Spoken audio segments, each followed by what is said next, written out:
And we are here live for the SPNHL Cup Finals. Game 4 coming up in about 15 minutes. And possibly more after that, depending on what Ottawa does to answer after night 1, dropping the first 3 games. All good, close games, but Ottawa finds himself now having to fight a little bit harder to stay involved in the playoffs. Hi, everyone. T. Sibs with you. Joining me as they did last night, Cosmo, Pliskin, and Dirty Dietrich on the broadcast tonight. And Deitch has to play in Game 4, so we'll have him here for a few seconds. We hope to get Eggman on from the Avalanche in a few minutes when he's ready. Talk to him for a couple of seconds before he gets into this game. He's also playing in game number 4 tonight. And let me ask you quickly, Jake, what's your mindset going into this game 4? Terrified. This is the most important game I've ever played in SP, to be quite honest. Like last season, there were some games playing with the Blues. Like we were just on the verge of a playoff spot, and we let a great push, but we couldn't make it. And those are very important games. But right now, Stanley Cup Finals, we're facing elimination in Game 4, and I'm getting thrown at right wing. So I've got to play my ass off out there. Like I'm looking to probably cover the point a little bit more and try to neutralize those defensive one-timers a little bit more. And I'm really hoping that we can play a bit more of a man-to-man game tonight, especially in the defensive zone. And then, as Plus mentioned last night, a dump and chase is probably going to be my neutral zone entry, because I may not have the hands that Muse or Grammy do, but I've definitely got a little bit of grit and a little bit of a harder edge to my game than those two. So, man, I'm scared. Koz, what did you wind up telling you guys today before tonight's games? I told them just go back with the way we used to play. We lose you there, Koz? Push to talk, buddy. Push to talk. It's still on. There you go. Okay. There you go. Okay. I told technology as we speak. I told them just do what we did in the last 2 series. Keep that forecheck. We had that forecheck going a little bit going in the second game and parts of the third of Game 3. I told them to play our style. And if we win Game 4, that gives us momentum going on. Given that the Avs have to change things up without having Roy, will also throw maybe a damper onto their offensive side without that too slick and Roy thing. And pretty much Ransom took control and basically just said, here's what we got to do. Let the boys talk it out. All right. Just to talk about the scoring last night a little bit. Again, 4-1, 2-1 in overtime, and then a 3-1 win for Colorado. And, we talked about it last night in the post-game plus, but again, we see a 3-0 series, but we see a couple of close games here, and certainly Ottawa could only be down 2-1 right now. And, I think, that's one of the things the players have to probably understand is that this could turn around quickly. It all depends on, whether or not they believe that they have a chance. And, Ottawa struggled at times, but, they stayed with Colorado all night. And I don't think that they should feel like they can't run with these guys. Yeah, they have to believe they can do it. They've had nothing but adversity the entire playoff run. Well, not so much difficulty, but they played tough teams that they should not have beaten, right. Teams that they have cleaned house on and made comebacks on and shown why they deserve to be there. And Colorado's no different. They're a tough team. They're a strong team on paper. They led the league in just about every category they could possibly do. But, defensively, they could do it if they focus on what their task is. Hope you lose someone. No. So yeah, focus on the task. Give up on the whole blue line entry idea. It's not working. It's not going to work. It's not going to work tonight. Right. They got to dump and chase. They have to. They got to make that D risk that blue line attack. If they're comfortable going at that blue line every single play, they're never going to get anywhere. Start dumping it, making them back check or back up a little more often than they're comfortable with. Then that'll open up opportunities to just skate it in here and there. The control in the offensive zone has to be more than just 3-man. The D have to be involved. If you use the D it opens up the ice, creates lanes, and that's how you're going to score. You're not going to be able to do it trying to stuff it through 5 guys. Defensively, they're going to have to stay mentally disciplined. They get caught watching the skater too often with the puck and just leaving their guys wide open for one-timers. Right. If you take away that opportunity for the Avs, they're not going to do a whole heck of a lot. That's not to say they can't, but they're going to have to adjust to a strategy they haven't used the entire season. You know what I mean? So it's on Ottawa right now to adjust and make Colorado start to think of new ways to score. Well, I was about ready to go to Egg, and he unfortunately has dropped out of the call, so I'm not sure if we're going to be able to get him back in here. We wanted to at least get 1 or 2 questions in before the game starts here, but he might have had to take off. I'm going to let you go as well, Jake. I know you got to get going for your game. Don't remind me. Listen, buddy, best of luck. We'll talk to you after this one way or another. Thank you very much. Talk to you guys soon. All right, take it easy. We've got Eggman on now, and listen, thanks for joining us here quickly. We know you got to get running to a game, but your thoughts about your team after the 3 wins last night. How do you think you guys played overall? Yeah, I mean, I was away. I just kind of watched your stream there. So right. I think we shut them down pretty good in the neutral zone, not letting them get in and set up, that sort of thing. And then coming back and then, taking over their zone. As you can see in the time on attack, you're going to see pretty lopsided there. So I thought we did a pretty good job there too. It's pretty much been our game all season long, time on attack. Just keeping them out of our end and waiting for the seams to open. Obviously, a guy like Woy does that really well. Hang on to the puck for a long time. I thought we played really good. Obviously not our best lineup out there, but considering everything considered, went better than I thought it would for sure. And we talked to Slick last night. He certainly, had a great game. Couple of goals, 5 assists. He seemed to be all over the ice, playing offense and defense. But we saw Woy do that. We saw Booch do that. Your forwards do a good job of coming back and playing D. And I think, as well as they play offensively, that's a big bonus when you get your forward lines coming back and helping out the way they do on defense. Yeah, absolutely. I mean, Slick can tend to cherry pick sometimes, and I think so far this series he's done a really good job of being a two-way player, and also putting up points in the offensive zone. Throughout the season, we've seen him kind of not play too much defense, but I think he's really stepped it up here.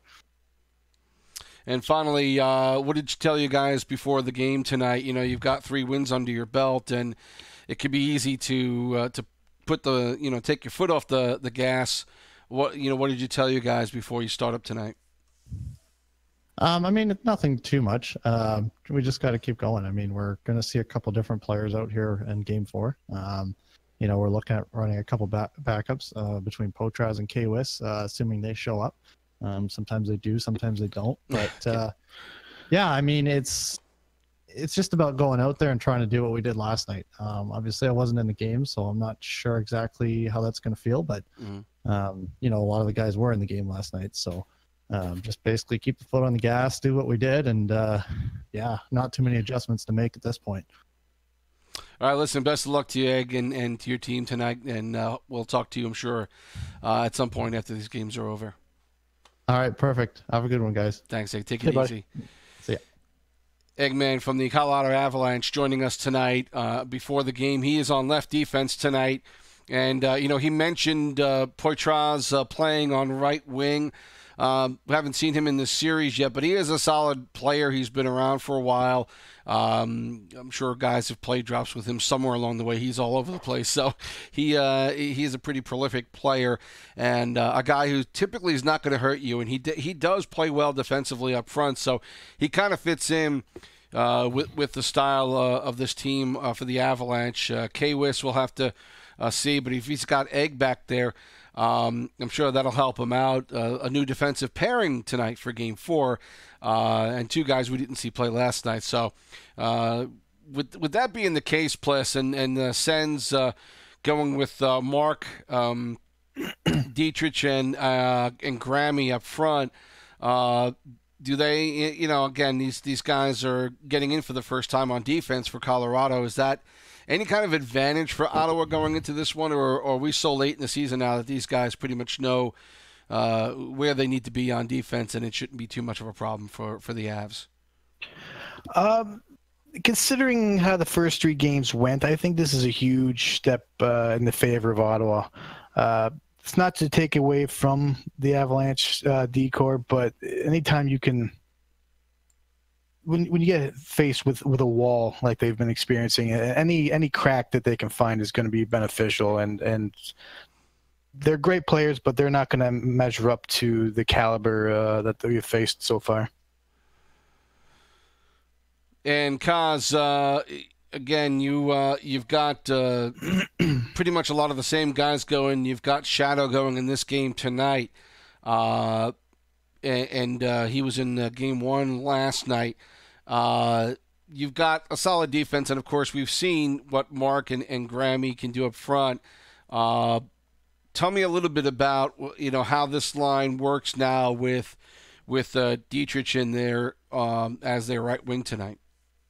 Well, Dietrich has played with these two before. He was normally centered between them, but he didn't like the way some people were playing center against them. Mm-hmm. So he came to me and he was like, "Hey, I want to play some right wing. Grammy can play left wing, just as good as you can play right wing. And Gomark's a great center, so they have no issue going with him. Gomark's very defensive." So it helps out, and having Ransom back there also helps out because he can provide some offense as well as defense. And I played Ransom with Noto last series. They did great. So Noto and Ransom already have chemistry from previous playoff series. We are getting ready for the game to start up here. Hopefully in a few minutes it will, and we'll be able to bring you game 4 here shortly. Looks like the team for Ottawa starting to assemble now, and we'll show you their feed as soon as everybody is up and running. Again, the starting lineups tonight for Colorado, it's Booch centering for Desi on the left side and Poitras on the right side. Kawis on right D, Eggman on left, and Rancher back in goal again tonight. And he has stopped 23 of 25 shots in the first 3 games, so he's playing as well as expected. On the other side for Ottawa, Grammy Hands on the left, Dietrich on the right, and Gomark centering for this line. Ransom left D, Notorious right D, and then Shadow in net tonight for Ottawa. And again, you've got 2 very good goaltenders, Koz, and Shadow. I don't think with either one of them you lose much. I think both these guys are pretty proficient in net for you. Yeah, Shadow has actually just started to pick up the goalie thing in this game. Like, he started to play some goalie. Mm-hmm. And when he came to me, he was like, "Hey, I'm starting to play goalie." I'm like, are you sure? Like, he's always been a right wing for, that I've always known for years. I've known Shadow for almost 8 years. Mm-hmm. So him telling me he was switching to goalie for, kind of threw me off, but he's picked it up quick. He's made some big saves throughout the series and throughout the entire playoffs. I think going into last night, he was like 6-3 or something like that, counting the or 9-3, I think, counting the wild card, which were not tracked. Right. So he's I would say he's a pretty good goalie. Not to take away from Kamikaze or Shadow, they both. I mean, either one of them can get wins when thrown in there. And knowing what's going on tonight with these two teams, Pliss, what do you expect out of them? I mean, we kind of figure, maybe Colorado being up 3-0, maybe they possibly could take this kind of lightly. Ottawa's back against the wall. Do we expect Ottawa to come out fighting and to open this up right away, or do you think that the Sens might be a little gun shy after 3 losses last night? I think Ottawa is going to come out swinging. I think they have to. I assume that you guys had some conversation in the locker room to change up some strategies, Koz. if not, it could be a short night. But I think with the strategies, I think with the way Colorado, well, now that Colorado has to jumble their lines, they're no longer going with their core, at least for the first 2 games by the looks of it. So, yeah, I think this is the opportunity for Ottawa to really turn this one back around. Colorado's probably not going to take their foot off the gas, but they're in a position right now where they've got it wrapped up, and there might be a little bit of hesitation coming from the first few games. Broadshadow with 10 saves in Game 1 of that 4-1 loss, so he faced 14 shots and stopped 10 of them. The most that Colorado put up last night, but certainly again having to face more on his end in that game. You look at what Rancher had to go up against: 8 shots in Game 1, 7 in Game 2, and then finally double digits, 11 in Game 3. And now obviously he's played well in all 3, and has made, and some of those have been incredibly big saves, but he hasn't had a lot of volume on him. And I kind of feel, Pliss, that's also part of this game. Sometimes players get a little bit, get a little bit too fine in their movement, maybe trying to make one more pass and not getting a puck on the net. And as good as Rancher's played all season long, the numbers say the more you get on net, the better chance you have, obviously, of scoring. And I'm wondering if that's also part of the plan, not just trying to dump and run, which is the other thing maybe they should do, but let's get some shots on net and start making things happen that way. Yeah, you got to get him moving. When he's going to have the entire first few games sitting back enjoying the show, he's not going to be fully ready. You start peppering him, throwing it from every angle. He's not going to be completely, because right now he's setting up. He's waiting for certain plays to happen. If you're just firing from anywhere, he's no longer going to know what's going to happen. He's going to be out of his element. So you just got to put it on net, see what happens. And we played this game enough. We know crazy shit happens just by putting the puck on net. We have everybody in the Ottawa dressing room. Hopefully Colorado's all set up. We will have this ready to go here shortly. And I think everybody is a little confused as to where they were. There we go. They finally lined up, and we'll be able to hopefully see this game shortly between these two teams. They're matching up now, and so we should be able to get to this game now. And everyone's in. And, of course, I hate to mention it, knock on wood, we don't have any kind of issues with connections tonight. Watch your mouth. I know. Haven't heard anyone say that there's an issue just yet. So I haven't heard anyone complain in any of the Discords. So I think we're probably in pretty good shape today. One can only hope. That was way too long of a night. Well, we have Game 4 here, and it is win or go home for Ottawa the rest of the series now. And this game, obviously, incredibly critical for them. They need to take this one tonight and keep moving forward, one game at a time. I've seen this in series. I'm sure you guys have as well. You get down like this, it's really hard to be motivated for a Game 4. But, maybe a couple of new guys in there. At least you got Dietrich getting his first action tonight. Hopefully that'll add a little bit more energy to the game for your guys, and they'll be a little bit more energized to play this one. Yeah, I can hope so. Dirty's he's not. I guess he's nervous about the game, but I'd say he's thrilled because he's a great player and great locker room dude. So I think we know that. He is. He has got a lot of energy, and that's always a benefit. Here we go. This one getting underway now. Game 4 of the Stanley Cup playoffs. And we do have the Sens, unfortunately, in a Buffalo uniform, but that'll be fine. As we get underway here in the first minute. Puck is loose. Ransom picking it up. Grammy on the left side tonight. Oh, good. Starting to dumping right away. Now the Avs come the other way. Poitras not able to pick it up, loses it along the way. Little neutral zone tussle, and now Notorious comes away with it. Deach, shot on net. Good chance by Mark to try and poke a rebound in, but wasn't able to do it. But good follow-up on that shot. Desi back the other way, gets hit. Booch has it.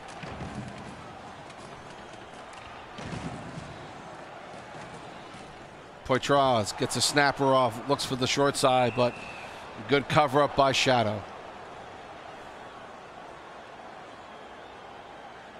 I like Shadow's name on the back of his jersey there.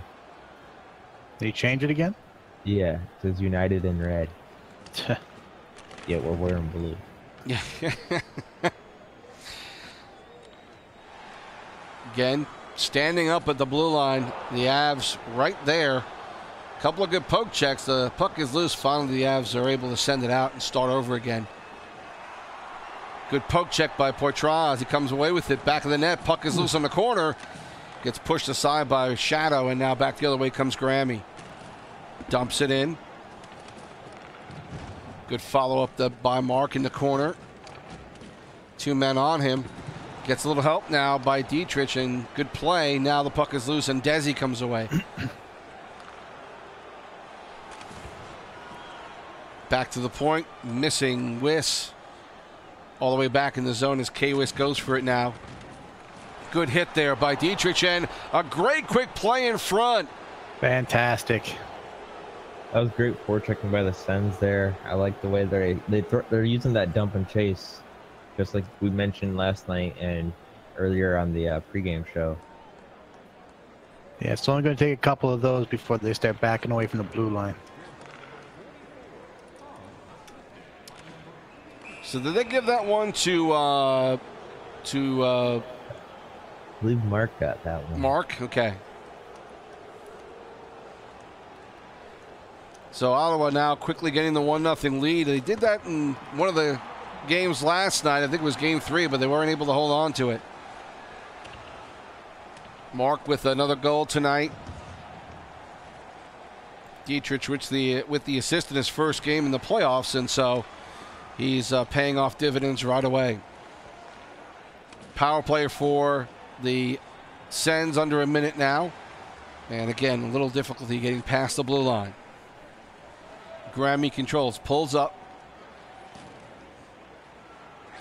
Gets it across, and Dietrich not able to get off a snapper there as quickly as he wanted to. Rancher gets the glove on it. It's always frustrating when you can't get that shot you want. Back to the point, and shot deflected by Egg. He was able to get a stick on that one. Again, good quick pass to Dietrich. Just could not find the 5-hole cleanly on Rancher.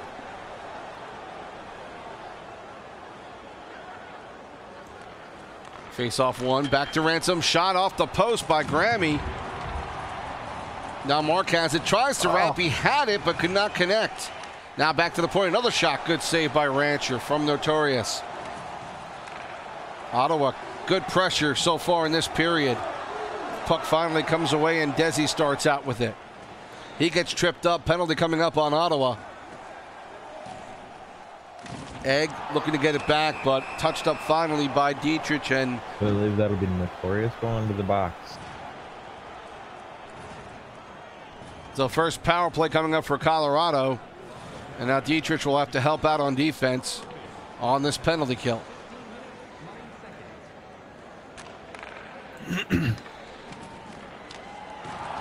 Good clear out there. We noticed last night Colorado was they struggled on their power or penalty kills, but so far they're killed off 10 straight series.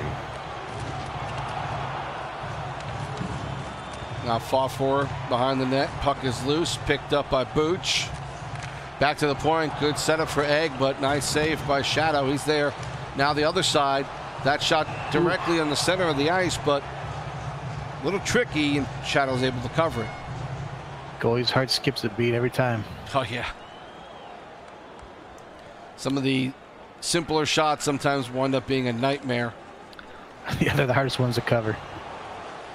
Another clear out, and penalty is over. Teams are at full strength. And a good quick pass up to Graham. He's not able to beat out Egg, and now Colorado the other way.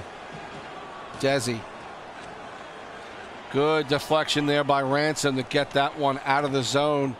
Poitras was open on the other side, but that pass tipped away by Ransom. Good defensive play. Still looks like the Avs are going for that one-timer opportunities. So it's good that they're covering them for now, but they got to stay on them. Another face-off win from Mark. Minute left to go in the first period. Dietrich now trying to find Mark, can't do it. Colorado starting back in the last few seconds of this period. They dump it in. Maybe one quick shot. Not going to happen. And so the period ends with the Ottawa Senators up 1-0 at 10-11. Goal by Gomark from Dietrich. Shots on goal, 6-3 in favor of Ottawa. This has easily been their best period of the series. Easily. Ottawa has more time on attack as well, so. So far, they're doing everything they're supposed to be doing. Yeah, Ottawa's definitely changed their game up from last night. So if we keep this up, they'll win the game, or should have a great shot at winning. Face off 7-2. So Mark has been beating out Booch in face-offs. That's also a nice advantage to have in any game. Second period about ready to start.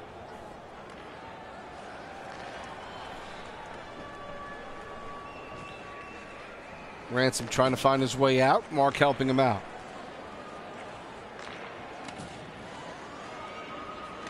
Grammy dumping it in. Dietrich trying to get back to the point, but it was anticipated well by Desi. Now Dietrich has it, wraps it around the other side. Trying to move the puck more. Good idea, just need to do it a little quicker. Desi gets it back to the point. Wrister by K-Wis is held on to by Shadow.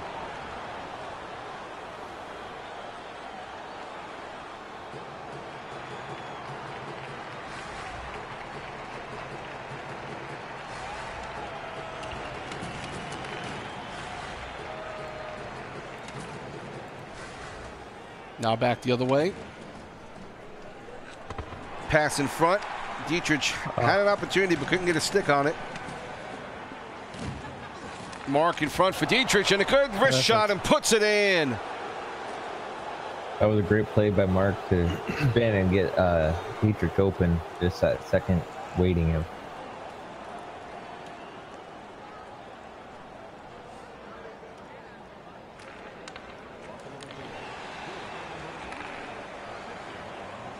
So Grammy's also going to get an assist on that one with Mark. Good goal by Dietrich. He has a goal and an assist in this game, and his fears of his own game, I think he probably finally settled down. Trip there on Poitras is going to draw a penalty. Colorado is going to get the man advantage if they don't score here on the delay. I believe that was Grammy who got the trip. I could be mistaken. Puck back the other end. Colorado again trying again. They've got the goaltender pull extra skater on. And now a hit by Dietrich will cause another penalty. So a 5-on-3 now for Colorado, and a golden opportunity to get one back here. That's a real costly mistake.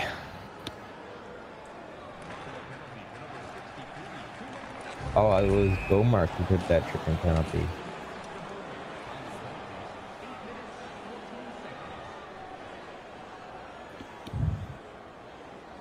5-on-3 just starting up now for Colorado. At least you've got the two defensemen back there, which is, if you're going to lose anybody, you might as well be forwards. And there, good play, good hold up there. Nice defensive play and making sure he didn't get an easy wrap.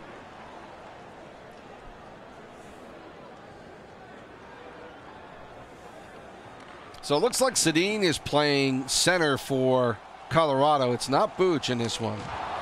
Good shot opportunity there by Egg, but not able to connect. Poitras gets in front, tries to connect up with Sedin.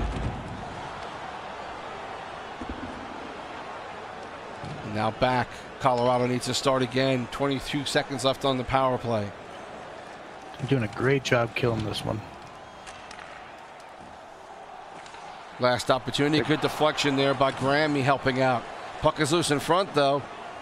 Poitras, he can't get anything going. And now with the penalty off, 5-on-5, and good play by Ottawa to kill a two-man advantage. 8 minutes left to go in the second. Ottawa still up 2-0 in this one. Two good goals, two good setups. Dietrich getting the last of the two goals, and now Ransom controlling. Had Mark open, couldn't get him the puck. Good deflection. Eggman's done pretty well tonight. This game could be 3-4-0 without his defense.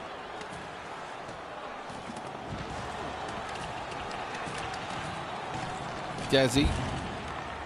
Poitras double team behind the net. Good play by the defenseman teaming up on him and getting the puck out.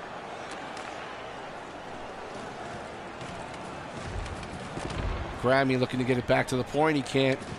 Gets deflected off there by Wiss. Now good play by Mark to steal the puck back. Still holding on to it. Gets it over for Grammy, but he could not connect. Too hot. You hold that trigger too long sometimes and you send it a little too hard. Now Poitras back to the point. Good block off the shot by Dietrich, getting his leg in the way. Minute left to go in the second period. Colorado's offense just not looking the same as they did last night. Now Grammy has it.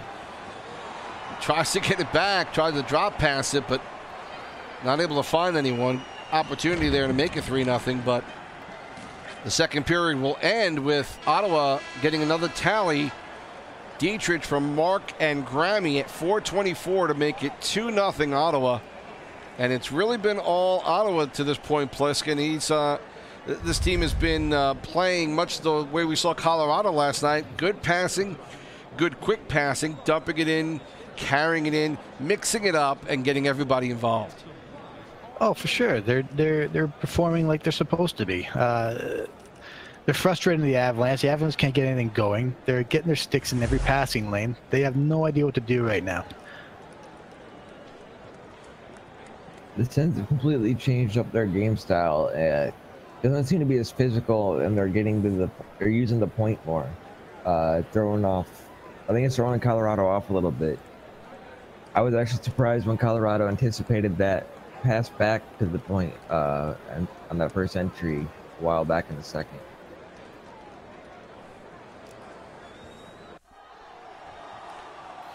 Well, the third period about ready to start here. Sibs, Cosmo, Pliskin with you. Glad you could join us for Game 4 here on the SPNHL YouTube channel. And we start away with Colorado in the zone. Poitras flips one on. Good screen there, but nice play by Shadow to stay centered. Now back the other way, Ottawa. Mark tries to flip one on, but blocked now the other way. Sedin gets it up for Desi. Sedin still holding on to it. Tried to get it back to the point. Finally does. Now a shot deflection. Good play by Notorious. He knocked that one down. Dumps it in for Grammy. Now Mark in front. Not able to find someone, but man, that's the kind of play they need to keep on doing. Play there by Poitras, not able to make that jump move work fully for him, and now the other way comes Dietrich. Now back to the point, couldn't find Note. It's a good option, good thought. He was on the wall there, and he moved right as Dietrich tried to play it to him. Now Grammy flips it in. Mark looking for Dietrich, maybe. Holds on to it, still looking. Tries to get it back to the point, but can't do that. Nice play by Poitras intercepting. And now Great Dietrich. stick work. Mark looking for someone. Tries to find Dietrich. Good poke check by Wiss. Oh, and Grammy was on a break, but Deitch could not get it to him. Sent in by Poitras. Desi. Penalty coming up on Ottawa now. I believe that's Notorious this time. Yep, Noto's going off for a 2 here. Another power play opportunity for Colorado, and off the faceoff, a good quick pass out to Grammy. He's on the break. And a goal on a forehand shot by Grammy hands. A shorthanded goal. What a Hail Mary by Brett Favre.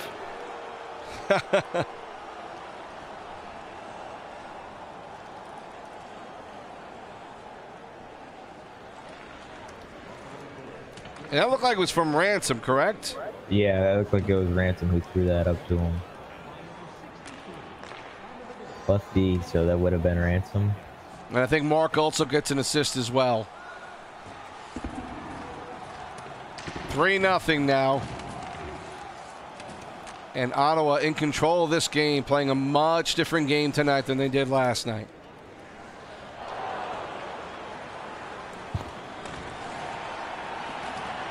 And now back the other way. Mark maneuvering. Ransom gets caught up a little bit there. 2-on-1 coming back the other way. Desi with Poitras. Desi puts a backhander on, and Shadow anticipating off the post and lets it in. Bit of a miscue by the D and the goaltender there.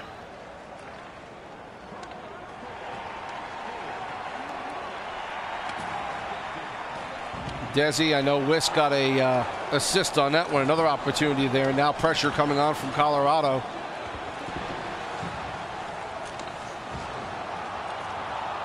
Another opportunity there. Finally, the puck gets knocked out of the zone, and the Avalanche are now starting to put pressure on.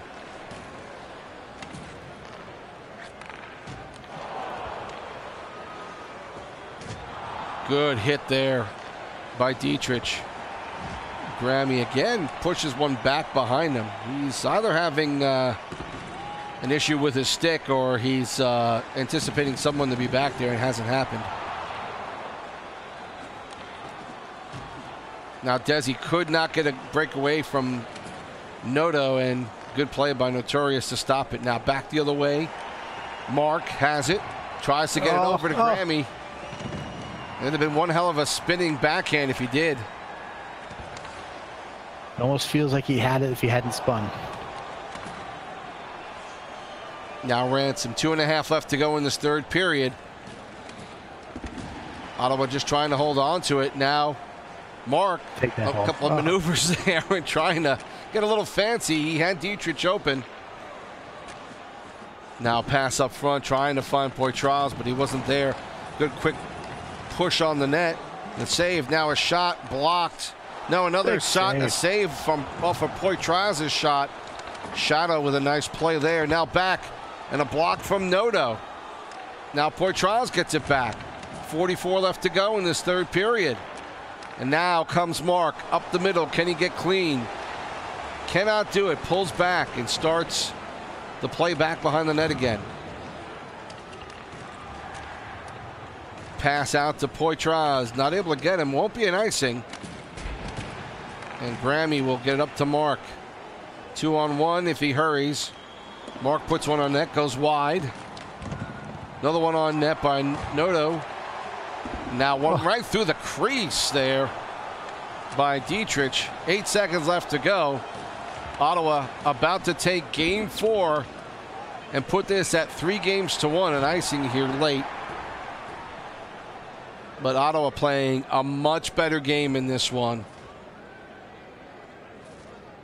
And really just doing what they need to get the victory tonight and stave off elimination. good game by the Ottawa Senators. They take this one 3-1. Desi, the lone goal for Colorado. You see Grammy with 2 and Dietrich with 1. So I guess they're giving, yeah, Grammy got the first goal from an assist from Dietrich on that. Deitch with the second goal in the second period to make it 2-0 from Mark and Grammy. And then, hello. Who do we have here? We've got Dietrich back, who played a heck of a game there, buddy. You know, a goal and assist. That's that goal in the second period. Almost a carbon copy of how you set it up in the first period for Grammy. You guys were clicking here tonight in this game. It's just about getting into those gritty areas. Like, a hard forecheck against these guys is what we've been needing to do. Like, there was a couple times where we took some hits, we took some penalties, but we needed to play that game. We were wearing them down, and if you look in the third period, like, it's like they ran out of juice. Like, the Avalanche were just kind of stationary for a bit of the third period. I mean, they did get that goal, but Shadow made some killer saves to bail us out in that period. But it's just about getting those gritty areas, getting pucks to the net and getting people to the front of the net. And just, you know, again, good play all around by you guys tonight. You know, the passing, you know, we talked about it last night, and I know you saw exactly what we saw, but it looks like you got the kind of play going on this one the way Colorado was doing it last night. Some really good crisp passing all around, and just something to feel good about after this game. I got to believe the guys felt good about how everything was going offensively, and then everybody coming back helping out defense. It was the one full game that you guys have played on both ends of the ice in the series right now. Oh, it felt very good, and like being on the ice, you get a completely different perspective than you do from, say, watching the game on a broadcast. There's a lot more pressure on you, and like I know I had a Grammy set for a breakaway. One point during the third, I just like couldn't get the pass off. Right, and then. Like once I think it was Noto or Ransom who cleared the puck up to him through the mid, and he just finished on that breakaway. We clicked. Like, I think we got the momentum going early in the first when Grammy got that goal, and then being able to keep that momentum going, keep generating offensive opportunities.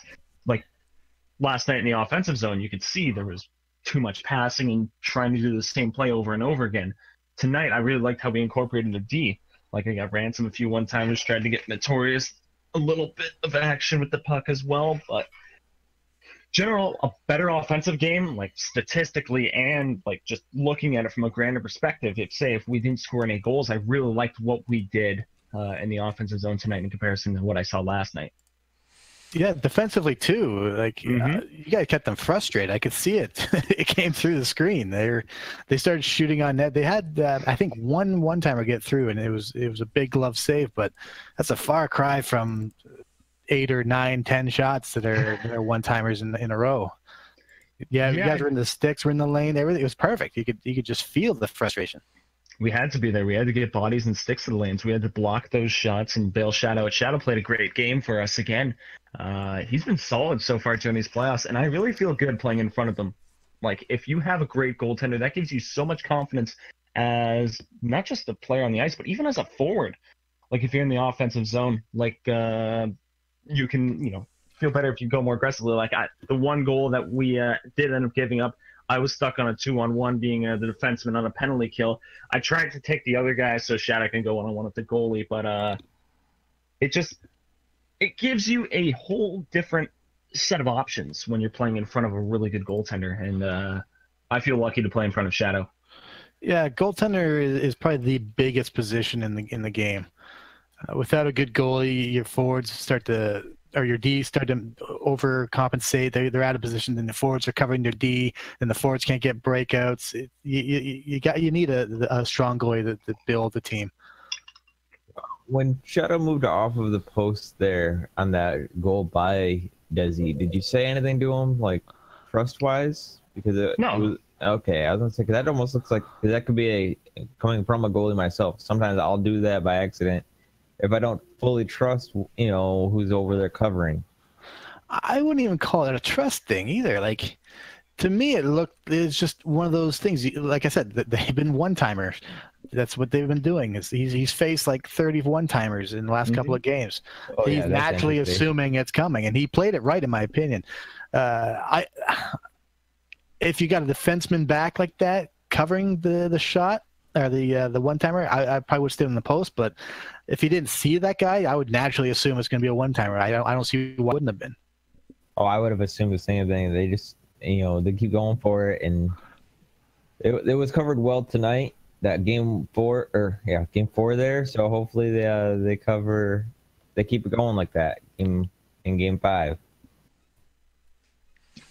Well, we're looking What do at you think, Sibs? What do you think of Shadow's play on that goal? Do you think he made the right move covering or bracing for the one-timer? Well, I mean, you know what? The thing is, here's what I say about it. Every move that a goalie makes, you know what you should do, and I guarantee you, Shadow will tell you, yeah, you know what, maybe what I try and do is stay on the post and trust my defenseman to take that. But when it comes time for the play happening, if you feel like you see something about to happen, it's a split-second decision, and you think, and I think what Shadow's saying in our chat is that he felt like there was going to be a 1T, so he was hedging that way because he saw something that really tipped him off that he thought it was going to happen. It didn't work that way. Logically, that's what you do as a goaltender. You stay with the shooter. If the defenseman is in the middle, then you've got to probably cheat a little bit because he's not taking the shooter or the puck holder. But if he's with the shooter, and I felt like that was the case on that goal, then you've got to try and stay close and stay with the puck holder because they're more than likely going to put one on you. But again, this is all going through very quickly within a matter of a couple of split seconds, and you've got to make a choice, and sometimes you choose wrong.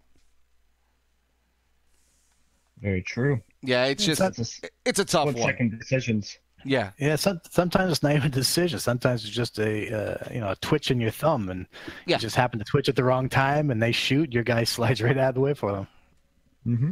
I mean, that's for any game you play, you wind up having to deal with something like that. So, I think that's definitely a situation here. Maybe he was going to stay, and then again saw something that he thought was going to be a pass and started moving, and it just didn't work out. We look at the numbers here. Shots on goal, Colorado 10-9. Again, only 9 shots, only single digits for Ottawa, and again a victory here. But that has to be a little disconcerting that the shots on goal aren't up there yet. Still only single digits. A lot of hits again by Ottawa. We saw them be physical last night. Again, that happened. Time on attack just about even. Passing is exactly even. A lot of penalty minutes for Ottawa, but they were able to get by without giving up a power play goal. And, in fact, did have a shorthanded goal in this one. And another big factor, the face-offs, 66% basically there for Ottawa. Another good factor. So, finally, the numbers looking good for the Sens in this one, Deech, and the numbers looking right. Oh, yeah. Well, like I said, I wanted to play a physical game, and I wanted to shoot the puck more. I think I had 5 shots that game and 8 hits. So, I mean, taking up like half of those team numbers, a lot of passing was happening. But when I got the puck, I'm more confident with my shooting getting the puck to the net. Like, there was a first period play when I just threw the puck on net, and Mark almost put in the rebound. It bounced off the post. I think that was like a good kind of starting point, and that kind of set the tone for the game, if you will. So are you in this game 6 now? Yeah, it seems so. It seems so. Captain Koz said run the same lineup, so it looks like we're searching now, actually. So I may leave you guys for a bit, but I'll pop on after the game. We should probably let you go then. And you got Ransom and Notorious on defense again with Shadow and Net. Same lineup going for your guys. So I think Booch is going to be back at center in this game for Colorado. We'll see what their lineup looks like and get to confirm that as soon as it happens. But, yeah, it looks like Dietrich is back in again. He was saying... It doesn't matter what player they put in there. I just have one question. Who's next? All right. Talk to you guys later. All right, take it easy. That may have been a bad idea. I think he's I don't believe in many superstitions, but that shit I believe in right there. I think he's trying to mimic what Slick said last night. Yeah, I know. He is. I know. Yeah, he's just It's a little early for that. But Yeah, it's a small victory. Let's move on. I think is the best thing that. hey, this game 4 victory is a large victory for the boys, though. Oh, sure, and absolutely. Still some confidence in them. So I told them, like, I think it was midway through the third. I was like, look, if we hold on to take this W here, boys, just play the same line. It's working. Don't fix what's not broken. Right. And everybody's played except for me, and I don't have to play as the captain. So I was just like, you know what? Keep it going. And everybody, and the only one who was supposed to change was Muse. And goalies had already spoke. Shadow wanted 4 and 5 to start with. And Kamikaze said, yep, fine by me. So I was like, all right, stick with it. We are obviously watching right now as the Sens are looking to get this game going. They are the home team here for Game 5. And we will get another feed again from Ransom. And we will take a look at, again, the lineups go, Mark, with Grammy and Dietrich again. So Grammy is back in on the left side. And we've got Notorious and Ransom back on the left side now. We thought we might see Fox, but it is going to be Ransom. And on the other side, Sedin and Egg on D as we expected. Slick, let's see, Desi's going to play center, and Booch on left. So there's a little bit of a change up there. Switching spots. And Rancher doing that again. The different D there for Colorado in the last game, too, might give us a little bit of trouble. Yep. And that's a squad that is used to playing together as well. Yeah, that's a good D pair there. I think that's probably their number 1 D pair. So it's interesting that it's only playing 2 games, but well, they just got to go back to the same strategy. Keep dumping and chasing, dumping and chasing. Yeah, but as long as we don't change our style, I believe the Sens can pull this one out. Game 5 is underway now.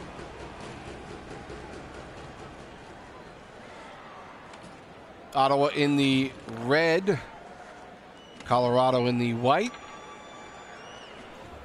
Ottawa wearing their right jerseys this time. Now break and a tip away at the last second. Looked like Egg got a stick on that one to stop it. Now pass in front of the net. Rancher kicks into the corner, but picked up there. Mark almost able to get it fully.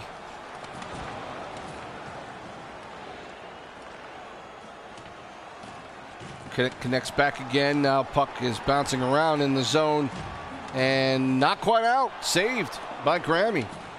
I'm sorry, by Dirty. Dirty, yep.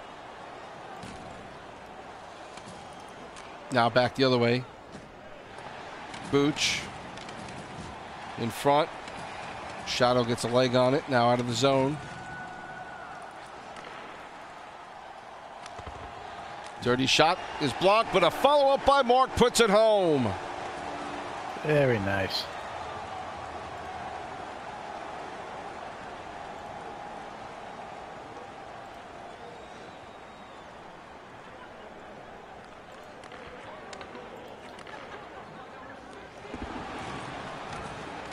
Mark from Deitch.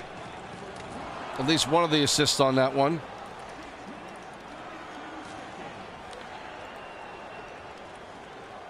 More neutral zone play as Colorado trying to set up. Ransom blocks a shot into the zone. Now back the other way comes Ottawa. Another quick goal by Ottawa, able to get themselves out in this game now. 1-0 offsides on that play. believe Ransom got the assist, but I'm not 100% sure for the secondary assist.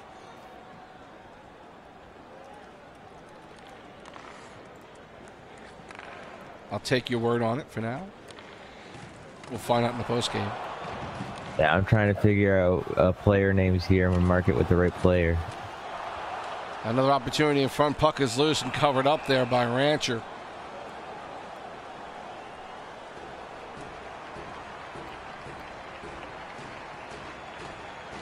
Mark from Dietrich and Ransom, we believe, at 6:22, giving Ottawa the 1-0 lead halfway through this first period. Sens will pick up a loose puck and start out again. Grammy controls, gets tripped up, penalty coming up on Colorado, and power play now for Ottawa, trying to extend the lead.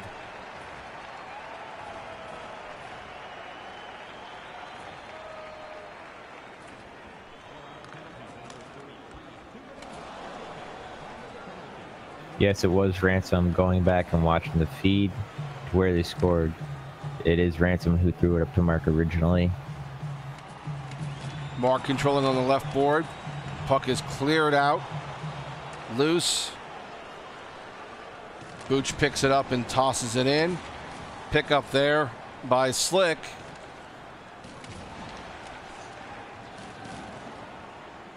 Now in front, opportunity, good save, and quickly Ottawa comes back the other way.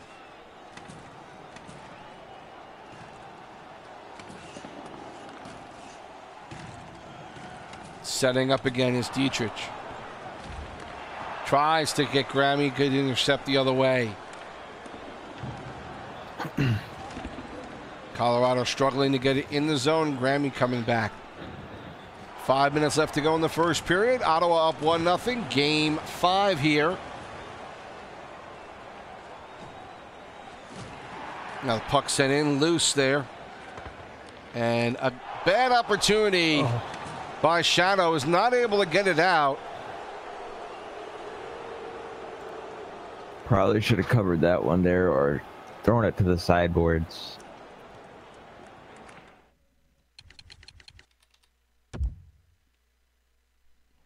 And it was an unassisted goal.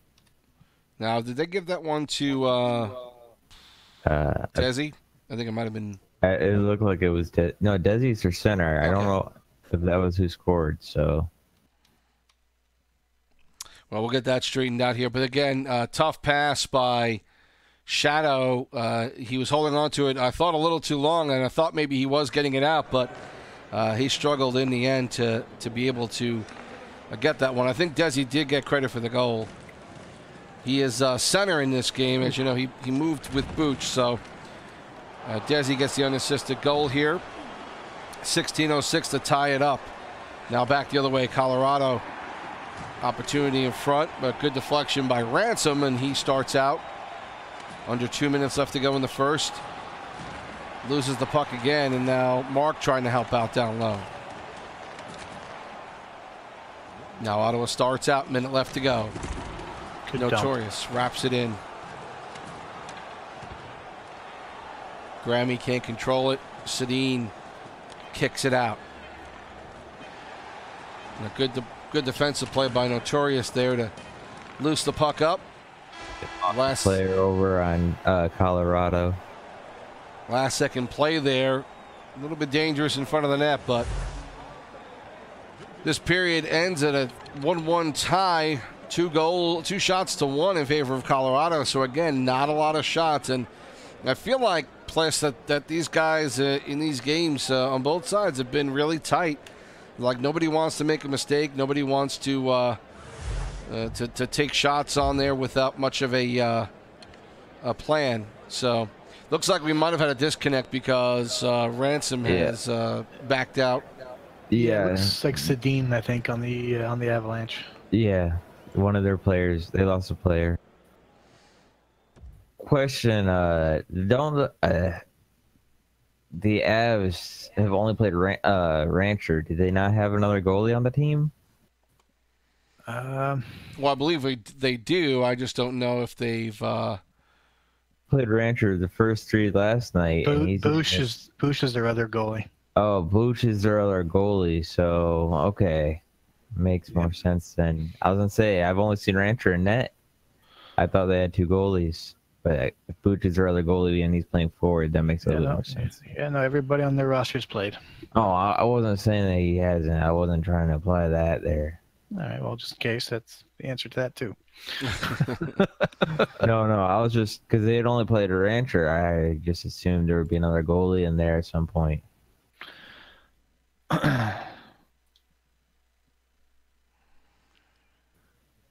Well, we got past the first period, and that's where we stop right now. Actually, we got into the... Did we get into the second period? No. It was the end of the first. End of the first, right. Sedin, Yeah. That's what I thought. Sedin lagged out there. Okay. So, again, 1-1 after one. And that will give the Senators a power play to start. And as playoff rules, you always have to stay 6v6, so there's no choice if whether a player lags out for the other team or not.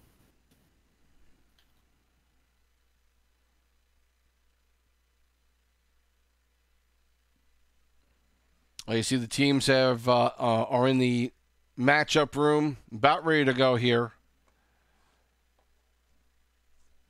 Sens will be wearing black for this period.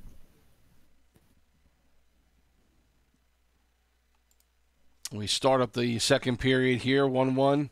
Ottawa, again, coming out and playing well early on. Colorado did a little bit better job in this game, not sitting back and attacking a little more early on, and that's been the reason that Desi was able to make a good defensive play and capitalize on a errant pass by Shadow out of the net. And so we have a 1-1 tie right now, penalty being taken by Colorado, and Ottawa will get the power play. Their winger took that penalty, so maybe Sedin didn't lag out. It was their winger. No, it was well, it might have been. Who was the last guy back in coming into the zone? I assumed it was a defenseman, but who knows? Either way, it doesn't have to be the guy who lagged out to take it. Minute and a half left to go on the power play for Ottawa as Dietrich dumps it in.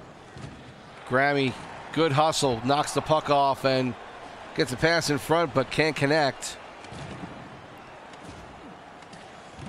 Now the puck is cleared out. 45 left to go in the power play. Grammy, good poke check, but picked up there by Ransom helping out. Gets one in front, puck is loose, and finally covered up by Rancher with goal mark right on the doorstep.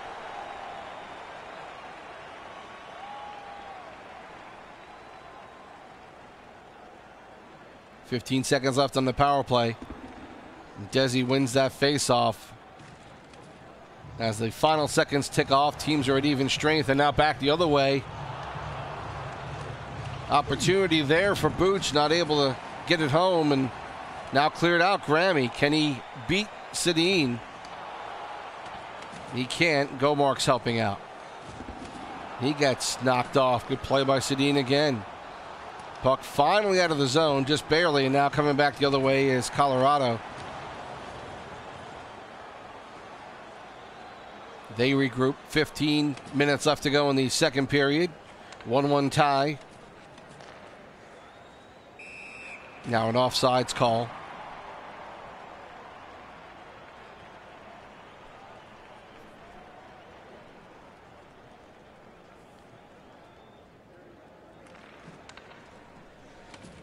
Another face-off win for the Sens. Dumped in by Ransom. Deitch. Good play keeping it in. Mark tried to hit him in the middle there, but could not connect, and now back the other way. The Avs. Slick. Now Booch. Now Slick behind the net. Booch gets it in front. Good opportunity, good passing there, but not able to get a stick on it was Desi, and it gets cleared out.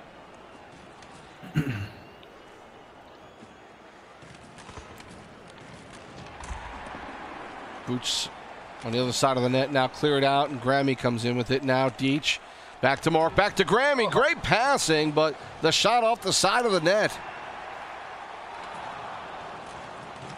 Mark trying to fight for it, but now coming the other way is Booch. Desi. Still holding on to it. Gets a wrister off, but good save by Shadow. Now back the other way. Dietrich dumps it in. Not a clean dump, so the Avs come back the other way. Offsides there. 7:32 left to go in the second period, and still a 1-1 tie.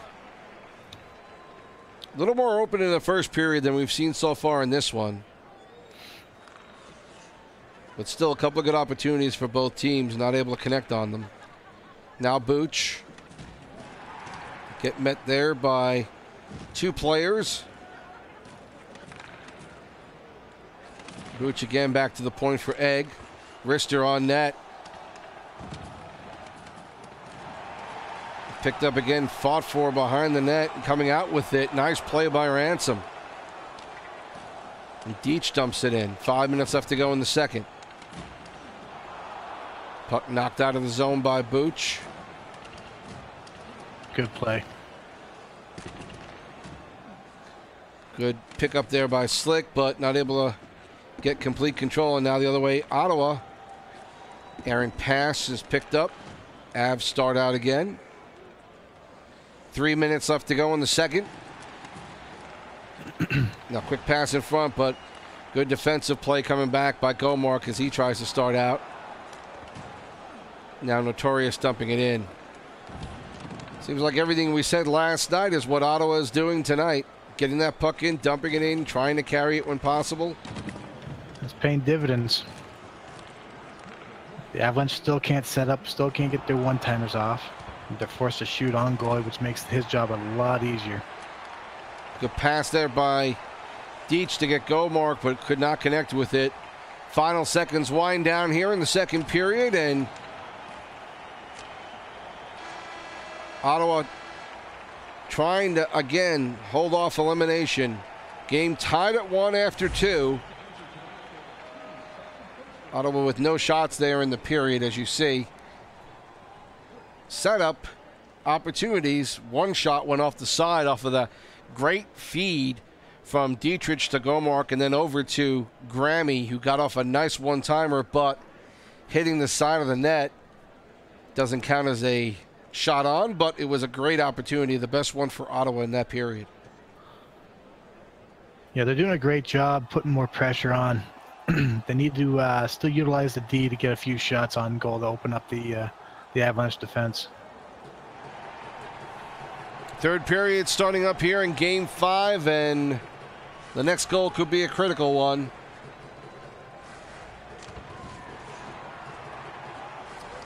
Now Slick controls. And the puck knocked away. Now coming back is Gomark.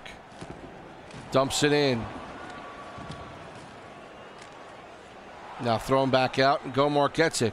Good weight there to make sure Dietrich was onside. Now Grammy tries to get in front for Dietrich. Could not get a shot off. Good try, though.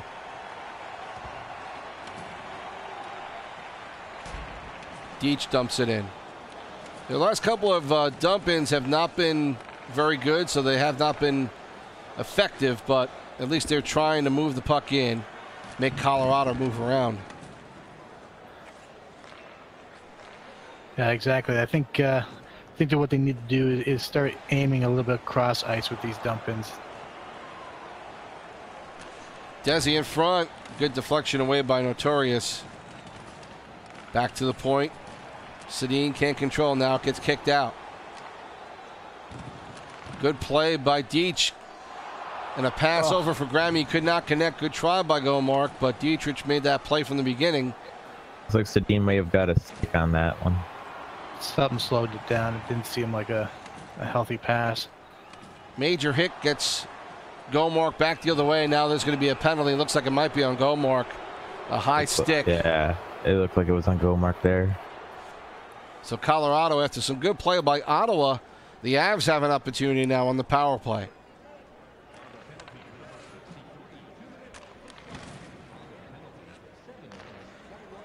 Pass up, 2-on-1. Good play there by Deach. Grammy has it, looking around, now flips it around, and good play to at least keep it away from Colorado on the penalty kill. Shooting the clock up doesn't hurt either. Ransom gets it out and dumped in by Grammy. 50 seconds left to go in the power play for Colorado. Still trying to get their first good opportunity on this extra man. Puck wrapped around and now cleared out by Deach. Grammy trying to race for it with Sedin, but Sedin gets there first. Power play's over. Team's at full strength, and so a good kill by Ottawa. I don't believe they got a shot. Don't think so either. But if now it they was, will it get wasn't one. a good. And a good save by Shadow on the backhand attempt by Desi. Booch back to the point. Wrister by Eggman goes deflects wide.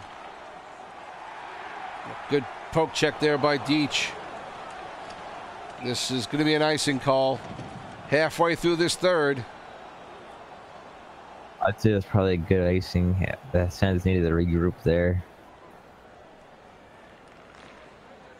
Now the faceoff win. Slick has it right out front. Rebound opportunity, could not connect. Good play by Shadow to not move and to stay still and keep his positioning. Now Slick out front. A shot is blocked partially by Dietrich. Booch to Slick. His shot, another save by Shadow. Good defense here, good goaltending for Ottawa. Now Grammy to Mark. His opportunity right in front. A good save and another shot by Grammy and a great pad save. Rancher just getting back in net in time.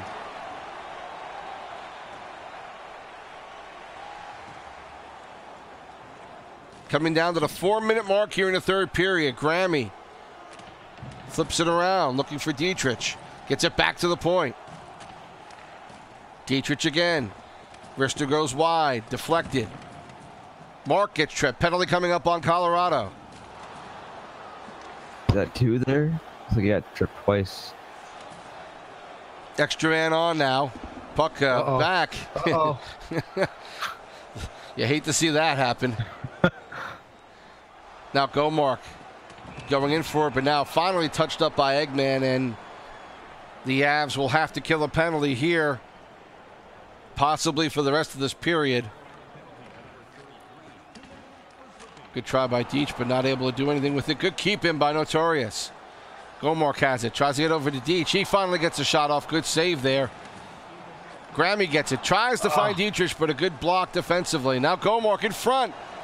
And again, Deach on the doorstep, could not get a stick on a loose puck. Now coming back the other way. Slick, does he have a chance? Good poke check by Notorious. Dietrich holding on to it. 10 seconds. Could not get the pass over to Grammy. Now back the other way. Possible 2-on-1. But good play by Ransom to stop it. And this period is over, and we go to overtime. Wow. You know, for late in the third period, we saw a lot of offensive opportunities, and the team's pushing a lot harder. You would have thought maybe that late in the game, you play a little bit more defensively, but it really opened up. I think with Ottawa being on, knowing it was 1-1 and having a chance there to push it to a game 6 instead of going over to the golf course, they took some more chances. Colorado should, I think, have played maybe a little bit more defensive, or you would have thought they played more defensive, trying to get the W and not have a goal go in. Well, we are heading into overtime. First goal here wins it, and if Colorado can put one up, the series will be over. Mark over the Grammy. Front to Mark, tried to get set up for a wrap, but could not. He got hung up on the boards there.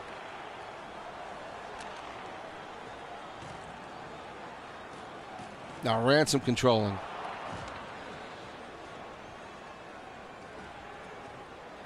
Back the other way is Desi. Good play, good pickup on the defensive end. A little trouble getting out of the zone there. Thankfully, he just got it over the line before Slick pulled it back over.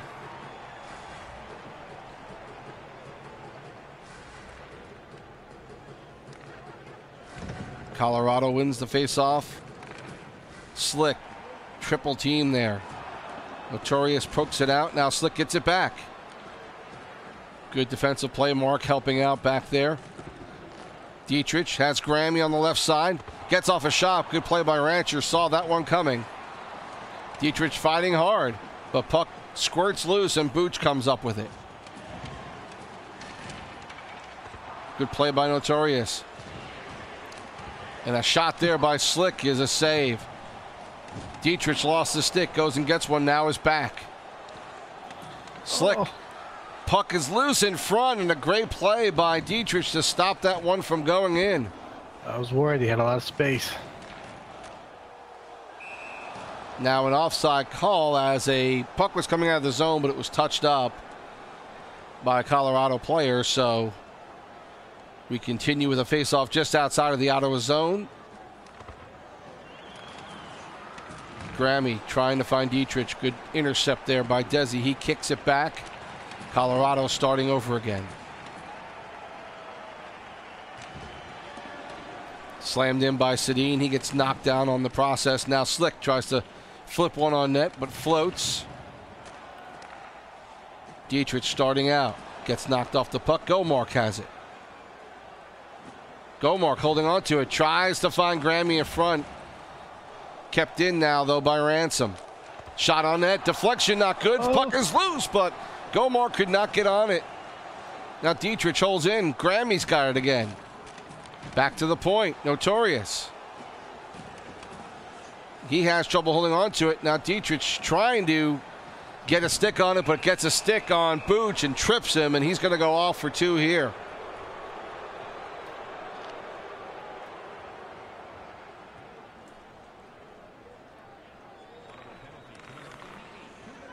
Now power play for Colorado. Can they capitalize? Rister blocked twice.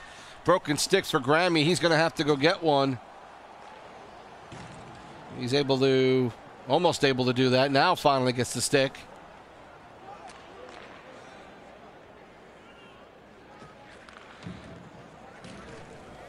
Booch. Slick. Tries to get it out there for Egg, but not able to. Deflected. Now pass in front. Slick puts the shot wide. Desi. Sorry, that was Booch. Back to the point for Sedin, but his shot is saved by Shadow. Goaltenders. Bundle of nerves right now in an overtime game like this. They've both been on point, though, too, so that's why it's 1-1. A pass knocked away by Slick. Booch controlling. Slick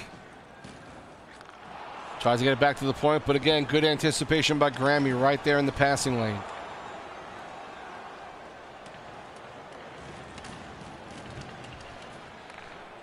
Booch starts out with it again. 5 minutes left to go in this first overtime period. Gomark trying to get something going here. These players have definitely slowed down.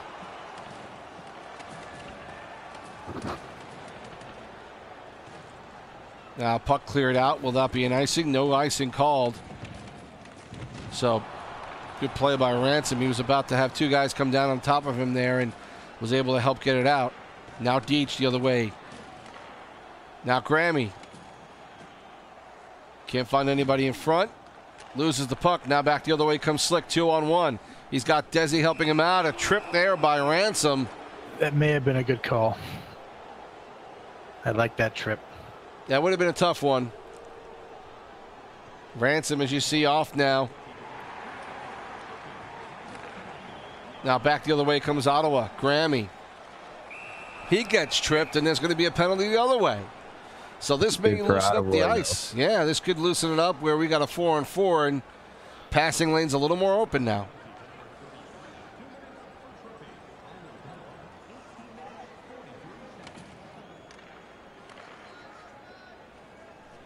Booch looking for an opportunity, a pass. Can't find Slick, and now back the other way comes Gomark. Mark controlling all the way to the net. Opportunity there. Puck is loose in front of the net. And now a backhander opportunity by Mark. Doesn't connect. Now puck loose in front. Nobody can get to it, and finally cleared out by the Avs. Icing on the play here. 27.2 left to go in the overtime.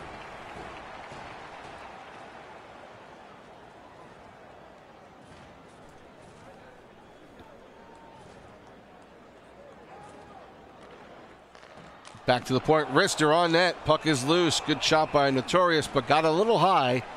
Rancher able to see it all the way.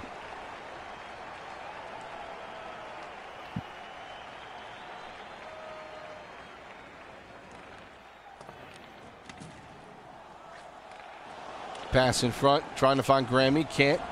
He fights for it. Now puck out of the zone again. And loose, and Slick almost getting to it in time, but good play. Dietrich helping out. Final few seconds of this overtime period about to click away. Maybe one more chance for the Sens, but Colorado holds on to it. One overtime done. We go into double overtime. A few more chances for both teams. This one is this is the one that Ottawa does not want to give up. No, my hands are sweating right now just watching. I can't imagine how they're feeling. Almost a minute, about 50-second time on attack difference, at least in the last couple of periods. So, what we see out of those 3 periods there is Ottawa's out shooting this Colorado 8-7. So it might have been 2-0 after the first. I'm not sure. Have to check that out. I'm sorry, 2-1 after the first, but I have to check those numbers again. The 4-on-4 is about ready to be done. Puck behind, and somehow Rancher able to keep it out of the net. Little camera trickery on that one. I thought that was in. Both teams are at full strength again now. Back to a 5-on-5, and Gomark fighting with it in the corner with Desi. Comes away with it. He's got Grammy. Or can he do it himself? He does! Backhanded goal by Gomark. And a double overtime goal puts Ottawa now at 3-2. What an individual effort. That was wonderful.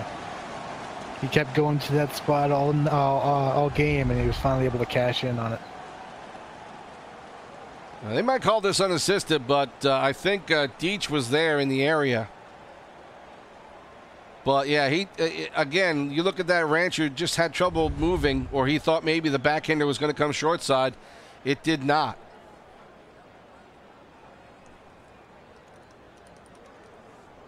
So he definitely committed to the short. Double overtime goal for Ottawa as they take game number 5 here. A 2-1 victory. The first 2 goals came back in the first period. It was Gomark scoring that one from Dietrich and Ransom at 6:22 to make it 1-0 Ottawa. Then Desi unassisted as Shadow had trouble playing a puck. Desi picked it up, flipped it in, made it 1-1 at 16:06 of the first, and then 3 periods, full periods of no scoring before we get to this double overtime early on, and it is the goal here by Gomark in this overtime, and they're going to give it to him unassisted, and that is the game winner. Couple of towel off there. Teams. So yeah, a heck of a final game, and Deitch is back in with us. You okay there, bud? You need some drinks there. Yeah, I don't think this sparkling water is going to cut anymore. I got peach vodka in the freezer downstairs, and I think it's going to be empty by the time Game 6 starts. Well, that's a lot to drink in probably just a few minutes. You'd be surprised. Hey, again, you guys played well in this one, but a little tougher effort. Looked like the Avs were able to at least slow you down a little bit. I think you guys found some passing lanes, but they clogged them up a little more than they did in the last game. Sure seemed that way. They did. I'd say Rancher played his best game he has this series for sure. Like, Colorado really tightened up defensively in that.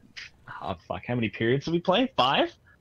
I think that was a what, double OT? That was about to Double. be, yeah. That was the fifth. You started the fifth one, yes. Yeah, so going into double OT, you know, the pressure's on, and they played exceptionally well under pressure. Mark made a great carry at the end there. Like they started to take away the passing lanes, so Mark made the right move by just going and carrying the puck and taking it direct to the net, which is how he got his first goal of this series. So he knows a weakness in Rancher. Like when he gets down low, like there was a couple saves he made down low that were great opportunities, but if it's just like a one-man power move towards Rancher, Right. he doesn't seem to be the most steady on those. Like he's really good at covering one-timers and getting in the way of shots, but like power moves straight to the net. Mm-hmm. They might be his kryptonite, which I think it's something that the Sens need to consider doing. Like when they get the puck down, or when we get the puck down low, because I guess I could talk in first person now. When we get the puck down low, we have a couple Avalanche players collapsing on us every time. Now, of course, that opens up the pass, but you know, in this game, it's really hard to make that pass under pressure sometimes. So if we can, you know, capitalize on that, make quicker passes, make more power moves, and get the puck to the net, that might help us get to a game 7. It's going to be a tough game 6. What do you well, we got Cosmo here. What are you thinking about game 6? What's your plan? Are you going to go with the Just run the same line. It's same working. line? They are bringing their biggest line against you this time around. Oh, they got a. Oh no! I don't know if there's any reason to feel like there's doom here. Look at it this way: if you lose, it was never meant to be. But if you can beat this line, then you got game 7, no problem. So you got Desi, Roy, and Slick up front. Desi on the left side, Roy back in center. Kind of surprised that we didn't see him in either of these games tonight until now. Wasn't available. I think that was the issue. Is that the case? So you got Sedin and Egg still back there with Ranchers, so that's their lineup. And you've got still Grammy, Gomark, and Dietrich up front. Ransom and Notorious on defense, and and I'm assuming Shadow still back in net? It might be kamikaze this game. Like looking at the lineups that we had before the game, I think Ransom is going to jump back up on the back up the forward. He might take my place, so I can commentate on this game 6. And I think we're going to run Grammy, Ransom, and Mark up front. Go back to our lineup from last night with Notorious and Fox at D. No, we're not. No, it's not going to be changed. We're going to run the same exact line as those first 2 games. Okay. You're gonna win it for me. Oh, that's a lot of pressure. Oh, you sat there all off season telling me how good you were and why I should draft you. I drafted you round 7. Show it to me. Best 7th-round pick in SPNHL. Prove to me that I was not wrong in drafting you. All right, I'll try. Hey, we have Shadow joining us right now. This is a monster. Who certainly kept Ottawa in this one for these first 2 games, and that third period and that overtime, Shadow, it was a lot of good opportunities on both ends. We thought that you and Rancher both played really well into the overtime and then into the double overtime. What was your take on that third period and then the first overtime? What was going on that your guys were doing right? You guys hear me? All good, clear? Yeah, we're here. All right, cool. Well, first off, I just want to say, like, when I gave up the goal, it was just miscommunication. I thought I'd get it over the guy, and then, sometimes that doesn't work in your favor. And I tried to get back. I tried to make that desperate save, but it just wasn't in the books. Right. And then going into the overtimes, I said it to all the boys as soon as the game ended here, because I don't talk during games. I was like, my stomach, it's in knots. I'm feeling sick. Like every puck that's coming at me, I'm like, okay, I can't. This got to be a save. Like I just can't give up anything. My mindset. I literally for the last 2 games, I've sat still in the same spot, haven't moved, nothing. I don't change that. That's like my little superstition when it comes to SP. Sit in the same spot. I don't move. I play the games and I'm done. Well, like I said on the show there, Shadow, and I know I do this, like, we both, as all goalies, I'm sure Sibs and Pliskin's been caught of that. You throw it out, you're hoping to get it out, and it gets caught by the other team, and then you're caught out of position. So I noted, like, it's not fun. What should have happened on that play is either you pressed, you could have covered it, stopped the play, or, you tossed it to the sideboards in the back behind the net there. Yeah. Errors happen, got the dub. Now, the team itself going into a big game 6. We're fortunate in game 6 when everybody in chat all day has been saying congrats to the Avs all day. Yeah. That happened in season 26 with the Rangers. Yeah, but you're Cosmo. That happens. Yeah, that's true. It's the Cosmo kiss. That's why I'm not playing. Like, if I played, this would have been over in one game. You just got to take it one period at a time, one game at a time. That's the goal, right? Break it down one shot at a time, then break it further 1 second at a time. The defense are playing well. They're easy to read. So. Hey, let me ask you one more question, Shadow. What do you think? Is it an advantage to seeing a lot of these same guys over and over, to where you're seeing them enough now where you can better anticipate what they're going to do with passing? How do you feel about playing a lot of the same guys over and over again? Is it an advantage for you?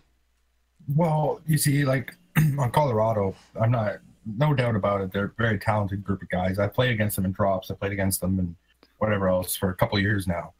The only guy I wasn't familiar too with was Slick and Butch. I wasn't really familiar with them too. But as the games have gone on, I'm starting to learn their tendencies. And it kind of helps anticipate a little bit, but you still have to respect their one-timers and their shots because they're both dangerous on either side of you. Well, I'm assuming that you're going to need to get going here soon, but again, playing 3 games in a row, and I know just from playing club, and I'm sure a lot of you guys experience something along the lines. You play enough games in a row, and all of a sudden, I mean, there's a point where you get tired, but there's also a point where you're reaching sort of an apex of your reaction, and you feel loose enough where you're anticipating well. Do you feel like you're at that point right now going into this 3rd game, or are you feeling a little bit of fatigue at this point? In the last few months, especially when it comes to league, I haven't been playing NHL much outside of league other than with club. And that when we club, it's like every other day. So it's really I'm not playing that much hockey anymore. So when I play these games, my attention's full. I take I'm not even gonna lie, I take naps before games, just so that way I'm awake, right, and prepared. Because especially as a goalie, your focus needs to be everything. It's not like you make one lapse and the puck's in the back of the net. So. Before another question here, before you go, when switching from right wing to goalie, what was your thoughts on that? And then being put into leagues now you're playing goalie full time, in competitive games instead of just drop-ins and club. Does it change your mind at all? Well, without boosting an ego here, because that's not what I'm doing. I like to be a game changer, and as a right wing, there's a lot of right wings that play this game, and well, at least in the game they play right wing. And I figured I'm going to take up, and right wing challenged me for a while, and then it got boring and stale, and I'm not good at face-offs. So goalies gave me a chance to challenge myself, and as I've gotten myself rolling, I've gotten better at goalie. I don't consider myself to be the greatest goalie, but I am making key saves at key moments, and that's what matters. Well, listen, we'll let you get going. I'm sure you guys are going to be getting the game up here shortly. Congrats on these 2 wins, and best of luck here in Game 6. Thanks, boys. Thanks for having me on. Broad Shadow with us here on the post game of Game 5. Wow, we were at a point here where I'm not sure. I hate to say this because 2 guys are here, but I'm not sure that I thought we'd get to a Game 6. But yeah, we've been here. We said the same thing 2 seasons ago. we wrote it off and expected the check out early, and then they end up staying for dessert. It's the Cosmo curse. That's it. That's the only thing it can be attributed to. A reverse curse here? Is that what you're saying? Yeah, so whenever Cosmo's team is involved in the finals, one team's going to go up 3-0, and then it's going to end up going to a game 7. That's the Cosmo curse. Well, if it goes game 7, or as you will, I'll say it for my team, be biased a little bit here. When we go to a game 7, we can name it Cosmo Curse. I want my T-shirt if we win. I still want my T-shirt. Go ahead and buy it. No, send me the money. Yeah, Koz, I don't know if I would have entertained this question last night, but now that things are getting a little tighter, should we get to a game 7 and somehow your guys are able to pull it out? Would that? How much of that will reverse what happened 2 seasons ago? I don't really know because I really haven't. I've tried to put that behind Jimmy. I mean, it keeps coming up. Mm-hmm. You know, it's never gonna go away. It just keeps coming back. Sure. But getting the cup would erase that because I want my cup. Obviously, I want the official cup. Yeah. You know, legit. That's how I want it. So I'm hoping that the boys can pull it out, and we go to a game 7, and then everything's on the table for there. You know, best team will win. If you can pull this off, nobody's going to remember the 2 seasons ago. And if they bring that up, they got nothing to go on. If you can pull this off, you've officially erased that from your history. I mean, it's still there in the history, but it won't be the most recent one. And I can still. Well, I got a cup now, so. Yeah, I think that cup will erase a lot of woes from that time. But let's talk about, again, you're going back with the same lineup with Grammy, Gomark, and Dietrich up front, Ransom and Notorious on D, Shadow and net. Now they're going back to their Slick, Desi, and Woy line. We saw how well they played last night, and this is going to be a situation where, again, what they did well last night was move the puck and set each other up for one-timers. Woy has not been in these first 2 games tonight, but one wonders how much quicker that's all going to happen with him in the center position. Did you guys talk about him at all last night specifically, or just in general how to deal with these forward lines and how quickly they get their passes off? Literally just, you know, we talked about the team that we were playing against. We didn't talk about one player because we knew the team as a whole was better. So we had to take the whole team into consideration, not just one player. Woy's a dynamic player and can change a game, but he's not the reason they won all those games last night. Right. It was all Booch. Easy pick there. It was all Booch. Booch was their MVP last night. Dirty, write it in the code for them so that way they know what it is, considering it's in the chat that you're in. Give me a moment. Well, we'll hopefully get this game underway soon. The last lineup that we saw for Colorado was going to be Slick, Woy, and Desi, so we'll see if that remains the same. I wonder if Booch would wind up sneaking into this one or not. In last night's series, he did play a big part. I believe he had either 3 or 4 goals. I know he had 1 2-goal game. Yeah, he had I believe he had 2 goals. If I'm not, well, I'll have to take a look at that again, but I believe that might have been the case. He's a good player, and he generates a lot of offensive opportunities, and he's a shooter. Yeah, Booch had 2 goals, 3 assists. He had 2 goals in that first game, that 4-1 victory in Game 1. So, and he was playing with Woy and Slick. He played all 3 games with them. So, I wouldn't be surprised if you saw him in there instead of Desi. But we'll see once everyone's on the ice who's there. It's going to be a tough game, that's for sure. Game 6. As we've seen many times, what's posted isn't always the same thing. As long as you get all your roster players in, as GMs don't have to play, or they're not required to play, I should say.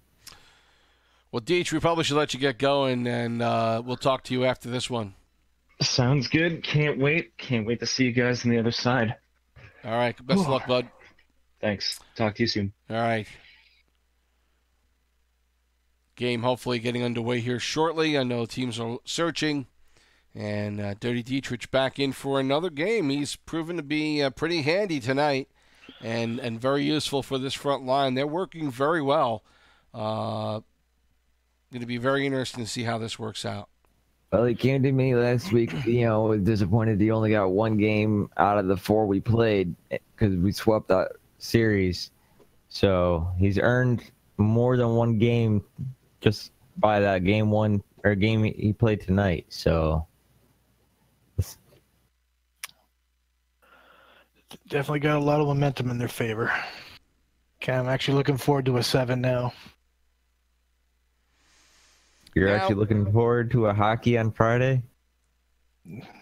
Yeah, it'll probably end up being Friday. But if I was you, if you won, I'd push for tonight. Egg would be a complete idiot to take you up on that, but I don't think Egg would take me up on it. I mean, as you saw last night, my guys weren't too happy, and they wanted to just finish the series last night, and I had to rally them, and it was just like, hey, boys, we have this, believe in ourselves, and, we may have dropped 3, but we're not out of it. Now, what is actually the ruling on that? Is that something that the GMs have to agree upon to play the 7th game if that came to it? Yeah, I think we both have to agree. Mm-hmm. Yeah, the rule is Game 7 is Friday, but there's leniency on that rule. If they agree to have their own schedule, then they can do it. But if they can't agree, it falls default to Friday. Now, if they don't want to play it tonight, but want to play it Wednesday or Thursday, is that possible? I'll say no to those because I have other plans for Wednesday and Thursday. Okay, so. There you go. But yeah, they could if they want to, for sure. Okay.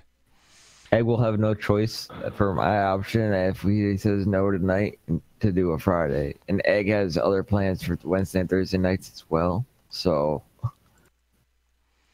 right. Well, unless you guys have to win this one first, and it's possible we may see a Game 7 tonight if that happens. But if not, we'll be back here on Friday, bringing you Game 7 again. Another broadcast for SPNHL. We'll have the links up posted on the website, and we'll post them, of course, in Discord several times, give you guys a chance to bookmark that for yourself. And but we'll have to get past Game 6 first to figure out how this is going to work out. Again, you've got Gomark centering for Grammy and Dietrich up front, Ransom and Notorious on defense, and Broad Shadow in net tonight. Again, 3rd straight game tonight. He played Game 1 and has played the last 2, and so 4th game for Broad. And this line, again, always get a chance to, if you could put the same line out there and they're feeling good and they're feeling like they're a bit unbeatable, I think plus that's probably the best option you can do, and this league allows you to do that. Yeah. If you got something going, it's very hard to make any edits or changes at this point. But I mean, at this point, they still do have to have the blessing of the team. They can't just take a guy out. But generally, if you're going to stay alive, people are willing to sit. Yeah, I made sure I spoke with them. The only people who were supposed to swap were Kamikaze was supposed to be in net, and Muse was supposed to be in Game 2, and Ransom was supposed to move back up to forward for Game 3. And Fox came to me. He was like, "Look, if you can make Game 3 work without me, go ahead." So, and being that I had 6, Fox didn't want to play Game 3, but was available. And I spoke with him. He said he was okay. Kamikaze spoke with Shadow earlier because Shadow wanted to play, and the way Kamo put it was, if you win first 2, you might as well play Game 3 because you're standing on both heads. So, and everybody's okay with it. So that's good communication. That's it, and obviously as teammates, everyone trying to figure out what works for everybody. So that's huge when you're able to do that. Yeah, picking up picking up Shadow was huge because then it took off a lot of pressure off me having to play like every game, Right. and then, especially when Kamikaze had to go on the hiatus there for a while because he had family issues. So it was Shadow played a lot of those games. So Shadow's definitely well prepared for these. If you win tonight, this last game, do you keep this lineup again for Game 7, or do you? I'll have to talk to the boys and see what they want to do for Game 7. I would probably have to say yes, keep the same lineup that worked, but I'd have to talk the whole team and see what they think. Tell you what, I won't be out there on defense or goalie. Match is they're still trying to do that right now. Ottawa's in their dressing room, trying to match up, and as soon as that connects up, we'll get to the game number 6. I wonder if the Avs are waiting on Weiss still. I don't know. Avs were ready to go right away after the game, and then maybe they're trying to wait and see if he shows up.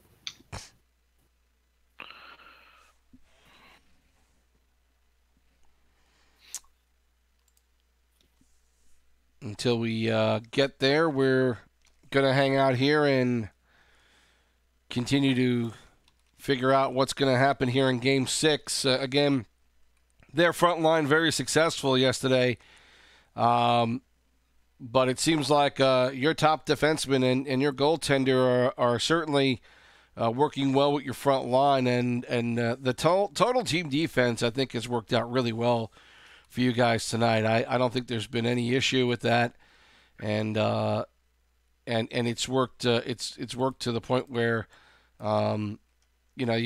your guys have really shut them down well. I mean, it seems like a 180 pretty much from what we saw last night. Yeah, throughout the whole season, actually, because I drafted Fox 3rd overall, actually. And then, we just had a revolving door at right D, and then we finally got Notorious from a trade from Anaheim, and he's been the mainstay over on right D for us. Fox is like him, and Ransom is definitely clicking with him, and it's working out well for our defense, and they're all clicking together. So. And again, still waiting on this game to start up. It's already been a relatively long night. Grammy's apparently hungry. Tell you what, Grammy, if you guys win this one, I'll buy everybody Subway. How about the broadcast team? Do we get any free food too? Or? Yeah. Oh yeah, I'll buy you everybody. Oh, you guys can get some too. Everybody, but the Avs, they don't get no food. Eggman has to buy them. Of course, Sibs and Pliskin are welcome to Subway. I don't think unless you're sending me a gift certificate, I don't think I want it delivered from you. I don't want it going across borders. Of course, I'll send you a gift certificate for Subway. Hey, while we continue to wait here, let me put Pliskin in the shoes of Eggman, and you saw your team go up 3-0, and now losing 2 games tonight. Do you think your team is feeling a sense of the boulder rolling back down on them? How do you stop them from feeling like that could be the case? Oh, for sure. All the pressure is on them tonight. Right from the first game, the pressure was on them. At this point, I'm not sure what he'd have to say to them. My first thing would be to get away from the offensive strategy that the Ottawa Senators are now shutting down. They're now shutting down those one-timers. You kind of have to find another route. It worked great in the first few games, but if it's not working now, you're going to have to start getting a little greasier, a little shooting from everywhere. You know, none of this forcing plays. At least not yet. Wait for it to open up eventually. You never know. It could catch Ottawa sleeping if they stop doing it long enough. But right now, they definitely have to adjust that. Defensively, I think they've been playing great. There's really not much you can do when it comes to stopping dump-ins unless you're going to, you know, have some heavy back checking, because the minute you give them space on the line, they're going to take it on you. So, yeah, without some forward help coming back into the zone, they're kind of stuck where they are. So hopefully they can figure something out.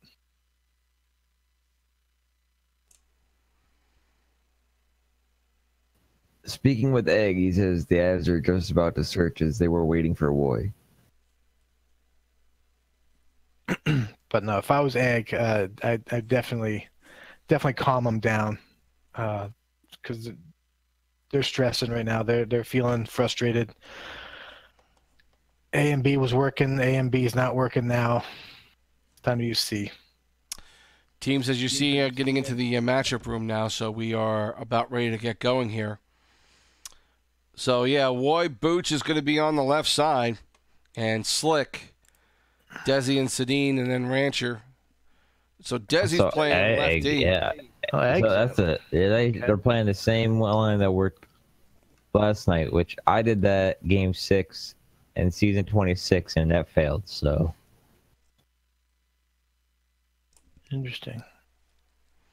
Goaltenders waiting to get in, as you see. staring each other down. Well, I mean, that front line did so well. I mean, I think it's not a bad idea. I'm surprised that Egg is not staying in now. Does he feel better that Desi has a better shot from the point? Is that why you would do that? Maybe. It's hard. He feels that he is. Desi is more offensive, though. Yeah. Yeah. I didn't see any poor play out of Egg, so I don't see that as being a reason. No.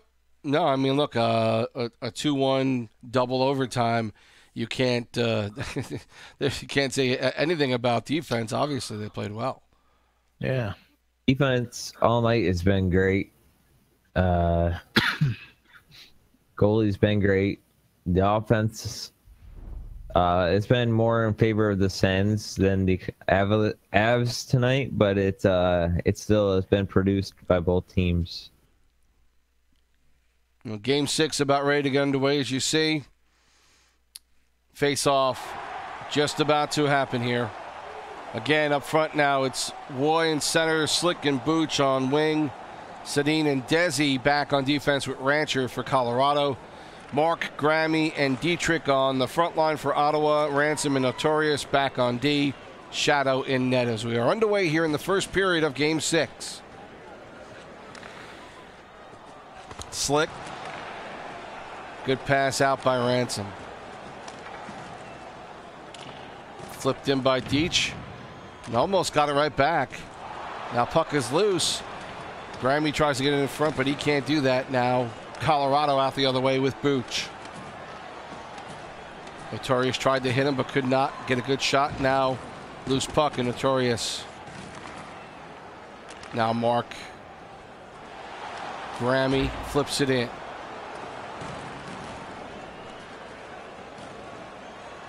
Sedin looking for an outlet.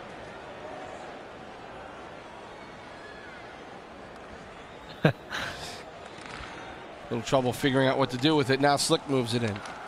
Now quick shot, a beautiful play right in the face-off circle.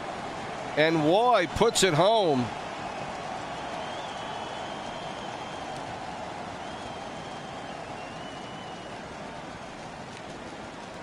Slick gets an assist on that, and we'll check out the other one, but I think it was Sedin who got the secondary assist. now back the other way. Ottawa trying to come back now. They've had the lead the last 2 games. Now they find themselves down by 1. Puck flipped in. Now opportunity for Slick, but good play by Ransom to block him off from getting a good clean shot. Pass in front. Oh. Grammy tries to hit Mark, but can't get him.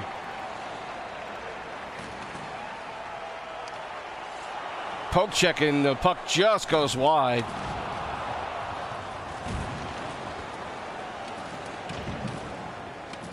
Fought for in the corner. Back up front now. Good opportunity there. Sedin gets off a shot, but good leg save. Another shot there by Desi is blocked, and Ottawa able to get it out. Good pass up to Grammy.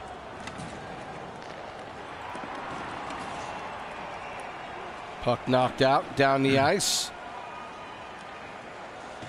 Icing is waved off.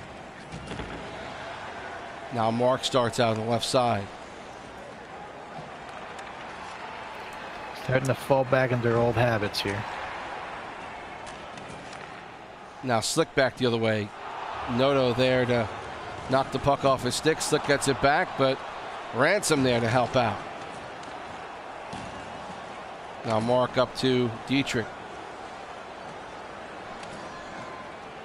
Met there by Desi, and now the other way is Booch.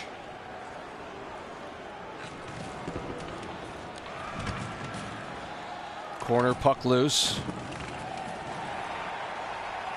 Grammy starting out. 5 minutes left to go in the first period. 1-0 Colorado in game 6 here. Grammy gets it off. Noto's shot is blocked. He picks it up again.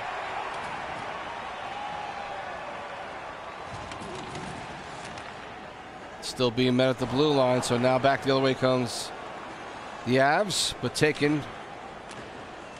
And now Deech starts up on the right side.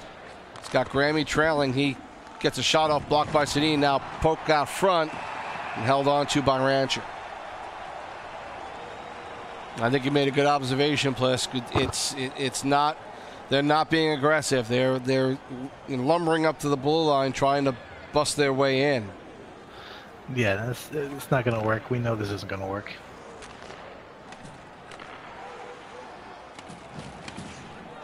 Loy in the corner, still controlling.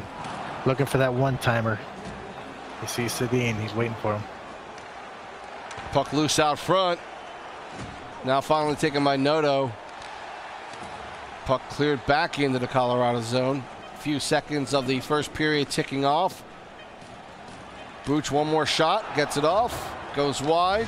Puck loose in front, but the time winds down, and Colorado comes out of the first period with a goal from Roy, from Slick, and Sedin at 5:03, putting the Avalanche up 1-0 here. 3 shots on goal for Colorado, 1 for Ottawa. And again, shots on goal just not happening. No, you're not going to get many shots from center ice. See, time on attack almost triple for the Avs. Starting to look a little bit like a carbon copy of the first 2 games, or at least the first game that we saw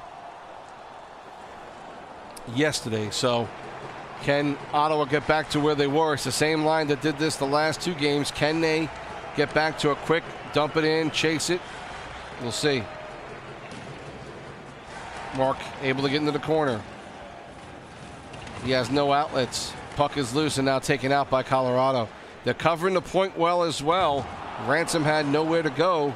Was not an opportunity for a pass. Behind the net.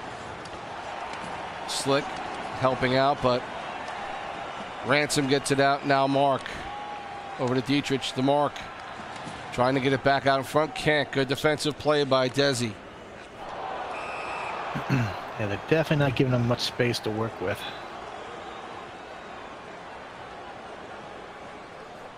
Starting to think they might have to get some shots on just to collect some rebounds. Slick can't get in. Good defensive play. Mark gets it out. Grammy on the left side. That's an offside there, as Ransom was in there a little early. Grammy got met at the blue line. And that's where they're going to start dumping it in.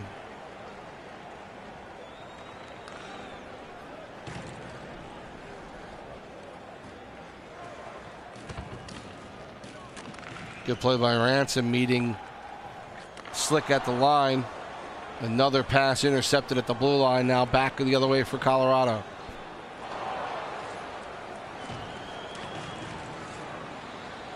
Puck slung down the ice. It's going to be on net. And no, that was a tricky one. Could have been knocked in, but held on now. Mark behind the net. Grammy gets met by 2 players. Mark chasing it now in front again. Held on by Rancher.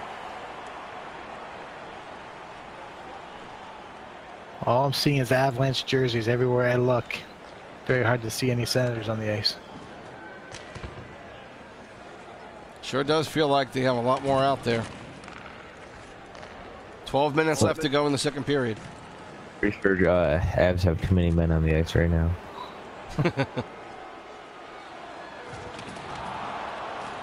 Good check in the corner, but the Avs start out with a pass out front by Woy.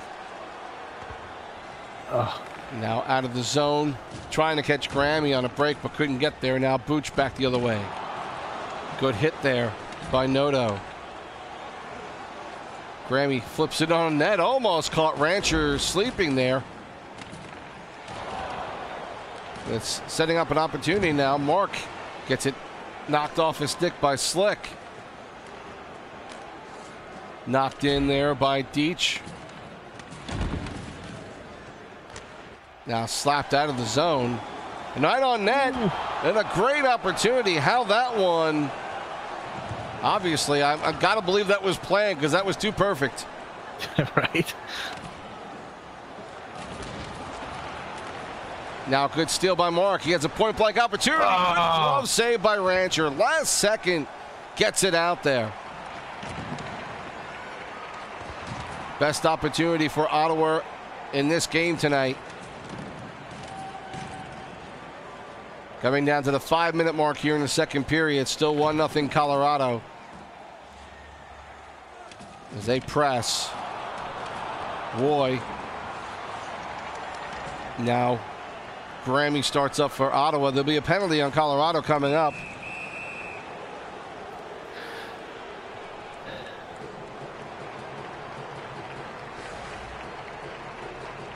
Looks like Booch was going off here on a trip, and so Ottawa with an opportunity here. 3.5 left to go in the second. Ottawa looking to gain control.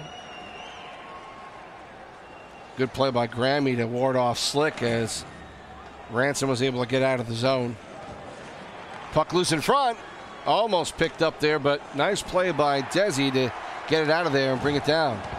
And another opportunity there, almost again. Shadow dumping it right to Slick. Shadows of Shadow. Somebody restart Cosmo's heart because that couldn't have been good. Now cleared out. It was something that Shadow and we had just mentioned. If a goalie has it on a stick like that, instead of trying to throw it out like that, just toss it over to the boards. But yeah, you can. There's a risk to that as well of throwing it over the boards. Now play in front. Penalty is over, and so now the Sens need to do it. Even man, 30 seconds left to go in the second. Good defensive play. Sedin and Desi teaming up to knock it off of Grammy, and now back the other way. Final seconds here. Can Deach get something set up here? Good quick shot. Nice blocker save off the shot from Mark, and if he had put that a little bit more to the left side, it might have got past Rancher, but he was positioned fairly well. So we've played 2. It's still 1-0 Colorado. Yeah, most of the bounces feel to go the Avalanche way right now. Definitely more of the game that we saw in the first couple of games where Colorado did what they did, and what I'm not quite getting is why Ottawa's not doing what they did the last 2 games. Yeah, that's baffling me too. I wonder if they're just seeing space that's not there. I can't imagine what they're trying to accomplish by trying to skate it in every play. Did you see Ottawa now leading 6-4 in shots on goal? So they picked up 5 this period, 5-1 in favor of the Sens. A better period for them. Time there of was a attack few still tricky split. ones. Yep. There were a few tricky shots coming from center ice. Could have easily caught him if he wasn't just in the right spot. And now the third period underway. Ottawa needing a game-tying goal. Mark cannot get past Sedin. Now Desi gets hit off nicely by Ransom. Mark gets it over to Dietrich, who I don't think was looking for that one. Wasn't expecting it. I think he was waiting for the turnover. He started skating back a little early. He was gliding. He wasn't really attacking the zone, so. Booch loses control. Now back the other way. Deitch gets it up to Grammy. Grammy getting around Sedin. Now quick pass, and Deitch could not connect. One more pass. I think they had that. Now Slick the other way as Ransom loses it. Noto helping out, but Slick still has it. And finally, Noto gets it back around to Grammy. Can he get it past Sedin? He can't. Now fought for in the corner again, and Mark looking to try and get Deitch breaking, but he can't. Kicked off a Colorado skate, so there'll be no icing.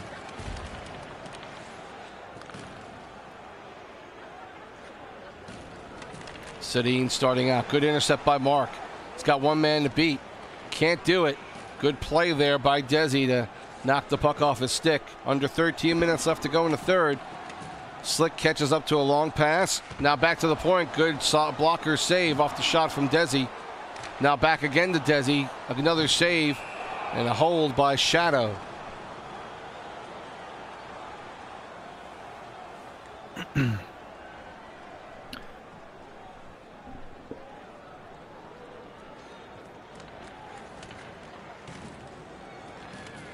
Noto starting out. Deitch. 11 minutes left to go in the third. Pass in front. Nice try by Mark, but couldn't find Dietrich open.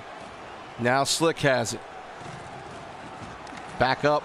Nice pass. Now off to Desi for a one-timer. Another good save. Shadow anticipating well here. Now a block shot, and Grammy coming the other way. And one too many moves. Dietrich is offsides. I know at this point, I think it's almost time to bring in that fourth forward. Halfway through this third period, it's gone quick. Now good steal by Slick. He's on a break. Can't get the shot off. Great. Noto coming back to help out. What a dive. He's going to get a trip, but it was a goal-saving penalty right there after he got beaten on the play by Slick. Absolute heroic play. And now let's see if Ottawa can use the ice a little bit more. There's a time for shorthanded goals now. And again, can't take too many chances. Ransom still able to get back for it now. Now Grammy, 2-on-3. He's got Gomark with him. Trying to find somewhere to go with it. Now a shot. Good pass. Now Mark in front. Puck is saved. Put in. And it looked like Dietrich is going to get credit for that goal. And what a follow-up. As I spoke, the Sens needed that shorthanded goal. So Ransom's poise on the blue line was all that play there. Wow. Could have easily panicked, gave it away, brought it out of the zone. So many things could have gone wrong there. And yeah, Dietrich gets the goal, the game-tying goal here in the third period. A shorthanded goal.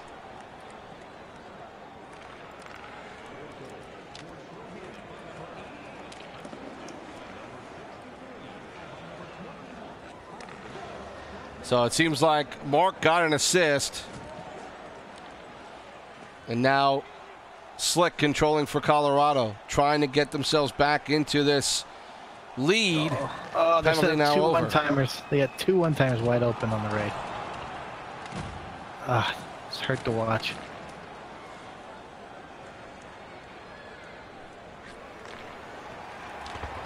I'm glad they didn't see those one-timers though. Approaching the 5-minute mark here in the third period. Can Ottawa keep the momentum going? They start out. Grammy offsides as Gomark is just ahead of the play. Dietrich shorthanded from Gomark and Ransom at 12:27 to tie this one up at 1 apiece.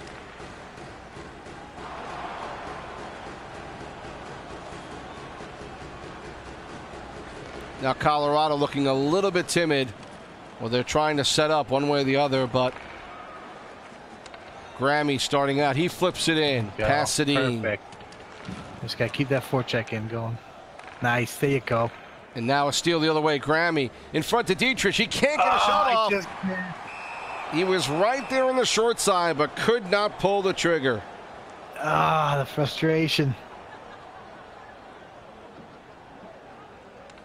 The animation frustration on that one. And Ransom doing a smart play, getting it all sides there. He was outnumbered.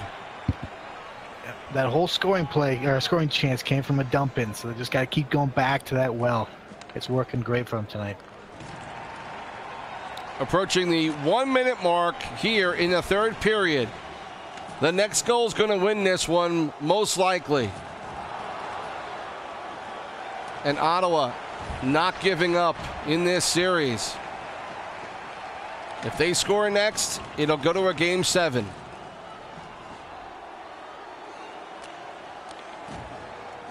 Good hit there by Noto on Booch. Now Grammy gets it. Deach. 30 seconds left to go in the period. Dumps it in behind the net now. City picks it up. Now push down. This may be an icing call, and it will be. 18.5 left to go. A face-off here, and looks like Ottawa's taking their timeout. And here's an opportunity for them. You see the shots on goal, 8-7 in favor of Ottawa. They've had one more opportunity after that last goal and have played a lot better this period. They have turned it around. I don't think yet quite enough passing, Plisk, but I think it's gotten a lot better than we saw the first 2 periods. Oh yeah. No, they're starting to get their legs working now. I still want to see some more forecheck on those dump-ins. If they don't win the puck, they kind of back away. They got to keep hitting that guy with the puck. The turnovers are where the dump-ins get their strength. Now Mark, last couple of seconds, gets it up to Dietrich. Can he beat the defense? Shot to Grammy, goes wide. Good opportunity, almost puts it on net. And it will go to another overtime here in Game 6. We had a double OT last game, and now overtime, Game 6. Ottawa scores, there's a Game 7. Colorado scores, and the series is over. And once again, Ottawa holding off on a great goal. Dietrich calling himself the janitor as he cleans up the mess. But it winds up being the game-tying goal. Again, 7 shots. Sometimes you got to earn that $5.5 million contract for next season. Again, not just a not a lot of shots though. Again, we're not seeing a lot of opportunities. Colorado with this line, I would have thought would have twice as many shots at least. And after that game-tying goal, boy, they let up. It sure looked that way anyway. Yeah, they're starting to panic a little bit. It all comes down to this: you score, you go on. You don't score, you go to the golf course. Puck in front, loose, and covered up by Rancher. And again, this is another white knuckler for Rancher and Shadow. They've played incredibly well. However this ends, these two goaltenders have played really well tonight. Defense in general has been spectacular. A little trouble with Desi trying to get the puck out of the zone. Now finally Slick has it. With the exception of Game 1, no goalie has given up more than 3 goals tonight. Now Deach maneuvering, can't get past 3 players, but picked up by Grammy and almost puts one past glove side, but Rancher's there. Just about handcuffed him. It's the Ottawa winning faceoff 12-8. Back shot goes wide by Noto. Now puck on net, loose, but picked up by Sedin. He kicks it out. Slick coming the other way. Gomar kicks it out. Now Sedin tries to set up again. Booch, shot on net. Good glove save by Shadow. He holds.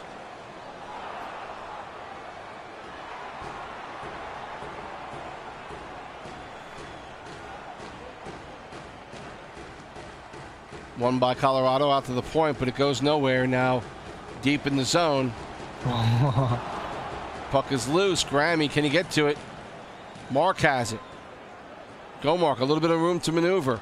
Looking to find somebody, can't get it back. Now he does, gets knocked. That's a penalty on Colorado, and Ottawa will go on a power play. If there's a time for your first power play goal of the series.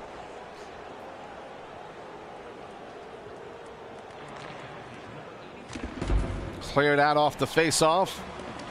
Slick, aggressive, back there to try and make something happen, and Ottawa just not able to get a good pass out. Good hustle by Slick to force it.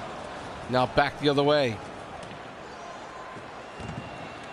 First half of this power play hasn't given anything to Ottawa. They start out the second half of it with Mark, and now Grammy looked a little bit offside there.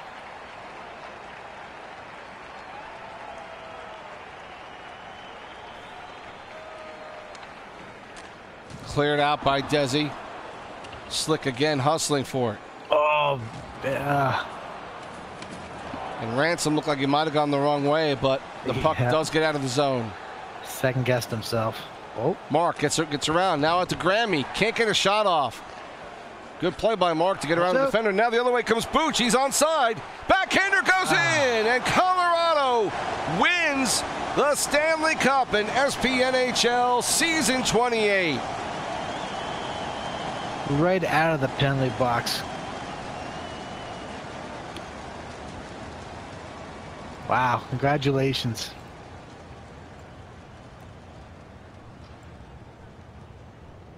As you see, Booch with the game-winning goal, Roy the other one, and Deitch with his goal in this game, tying it up. But give credit, a lot of credit to Ottawa to stay in this one. But somehow Booch wound up wide open on that side and just able to stay on sides. And that game-winning goal looks like Slick gets an assist, his second assist on it. And Desi also getting an assist. Absolute heartbreaker. Excellent effort by the Senators. Cosmo's going to be another year, it looks like. Yep. We'll get it next season, hopefully. Colorado was struggling in this game, but found themselves an opportunity there. Heck of a play by Booch to be on the opposite side, and found himself in a situation where he was able to spring out and get a good shot off. And again, Slick, a couple of assists. He doesn't have to be the star putting the puck in the net, but his aggressiveness in this game has made a big difference. And just great all-around performance by him in this series. Colorado just hanging on to this one, but Ottawa just falling a little bit short. But give them all the credit in the world coming back there in the third period and winning this one. And Dietrich is back with us now. You see the shots on goal in favor of Ottawa, 12-9. And again, just a heartbreaking one, Deitch. And now that you're back here with us, tough one, but you guys put up a good show, though. Yeah, we did everything we could. It's just a horrible play to lose on. Like, it's almost the stuff that's just stories are written about. It's like a guy popping out of the box at the end and capitalizing on a breakaway. But yeah, it was a great game. It was intense, and I had so much fun playing it. Like, when we got that goal in the third, I thought we were going to finish it in the third period because we got that power play as well. We just had a ton of chances, but we're interested on his head again. I commented in the show saying if there was a time to get a sure-handed goal, we scored that. Yeah. I made the same comment about for scoring our first power play goal. I think if we had scored at least one power play goal, the whole series goes differently. Yeah, it at least goes to 7. At least it was a 7 game because he had to take it game by game. Like going into that 4th game, that game was just win this game. Don't worry about game 5. Don't worry about game 6. Worry about this game right here. Like what Pliskin said yesterday, take it game by game, and that's what we did. Took it game by game, period by period. We weren't down and out going into that 3rd period. We tied it up, but OT just a bit of a bad break. Because Mark went to go to Grammy in the slot, and I think if Grammy would have gotten that puck on his blade, he would have fired it, but it hit his skate. And fortunately, the play turned the other way. They caught who was getting out of the box? It was either Booch or Roy. It was Booch. Like I said, Booch is your go-to guy. He ends up scoring the series-winning goal. But yeah. Great game, great series. My hats off to the Colorado Avalanche. They deserve this cup. Their regular season dominance parlayed into postseason dominance, and look at them now. We're going to try and get Egg on here and any other players that might be available for the Colorado Avalanche. One way or another. Was available. He asked me. Who was that? Too Slick. He asked me. Oh, Slick. Yeah, of course. Yeah, we got to get Slick on for sure. Let's see if we can. We'll get Slick in here as soon as he's available. We'll send him an invite and he can join in when he's ready. I know Egg is he's ready now, so we'll get him in here as well.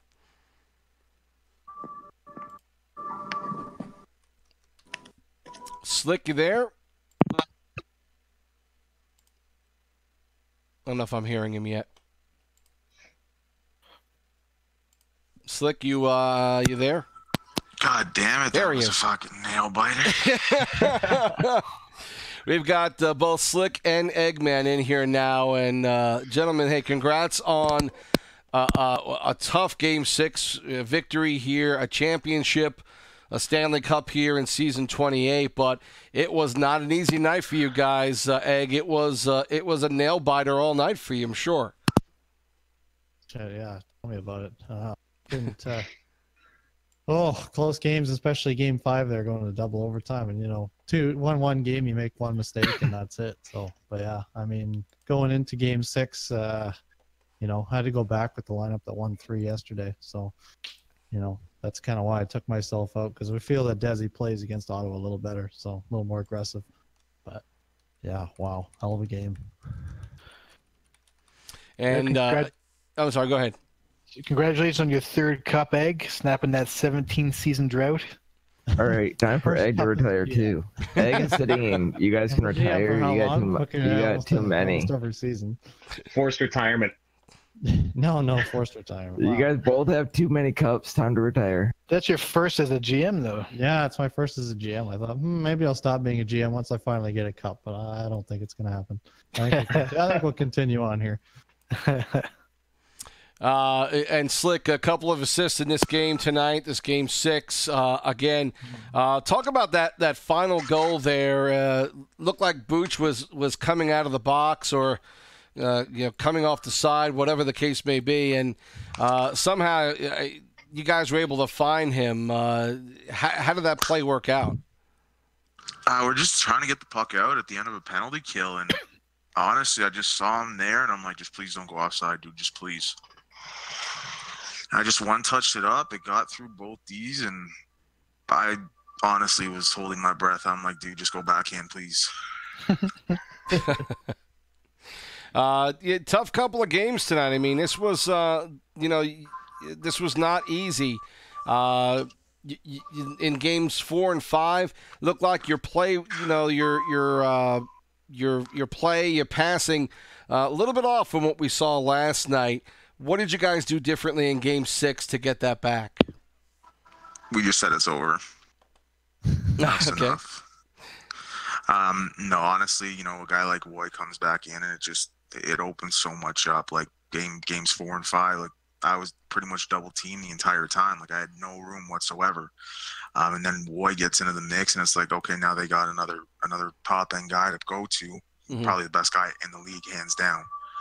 So it opens up ice. That's why the passing lanes were there. They started having to cover more than one or two guys. It was 3 or 4 guys they had to cover that game, right? So.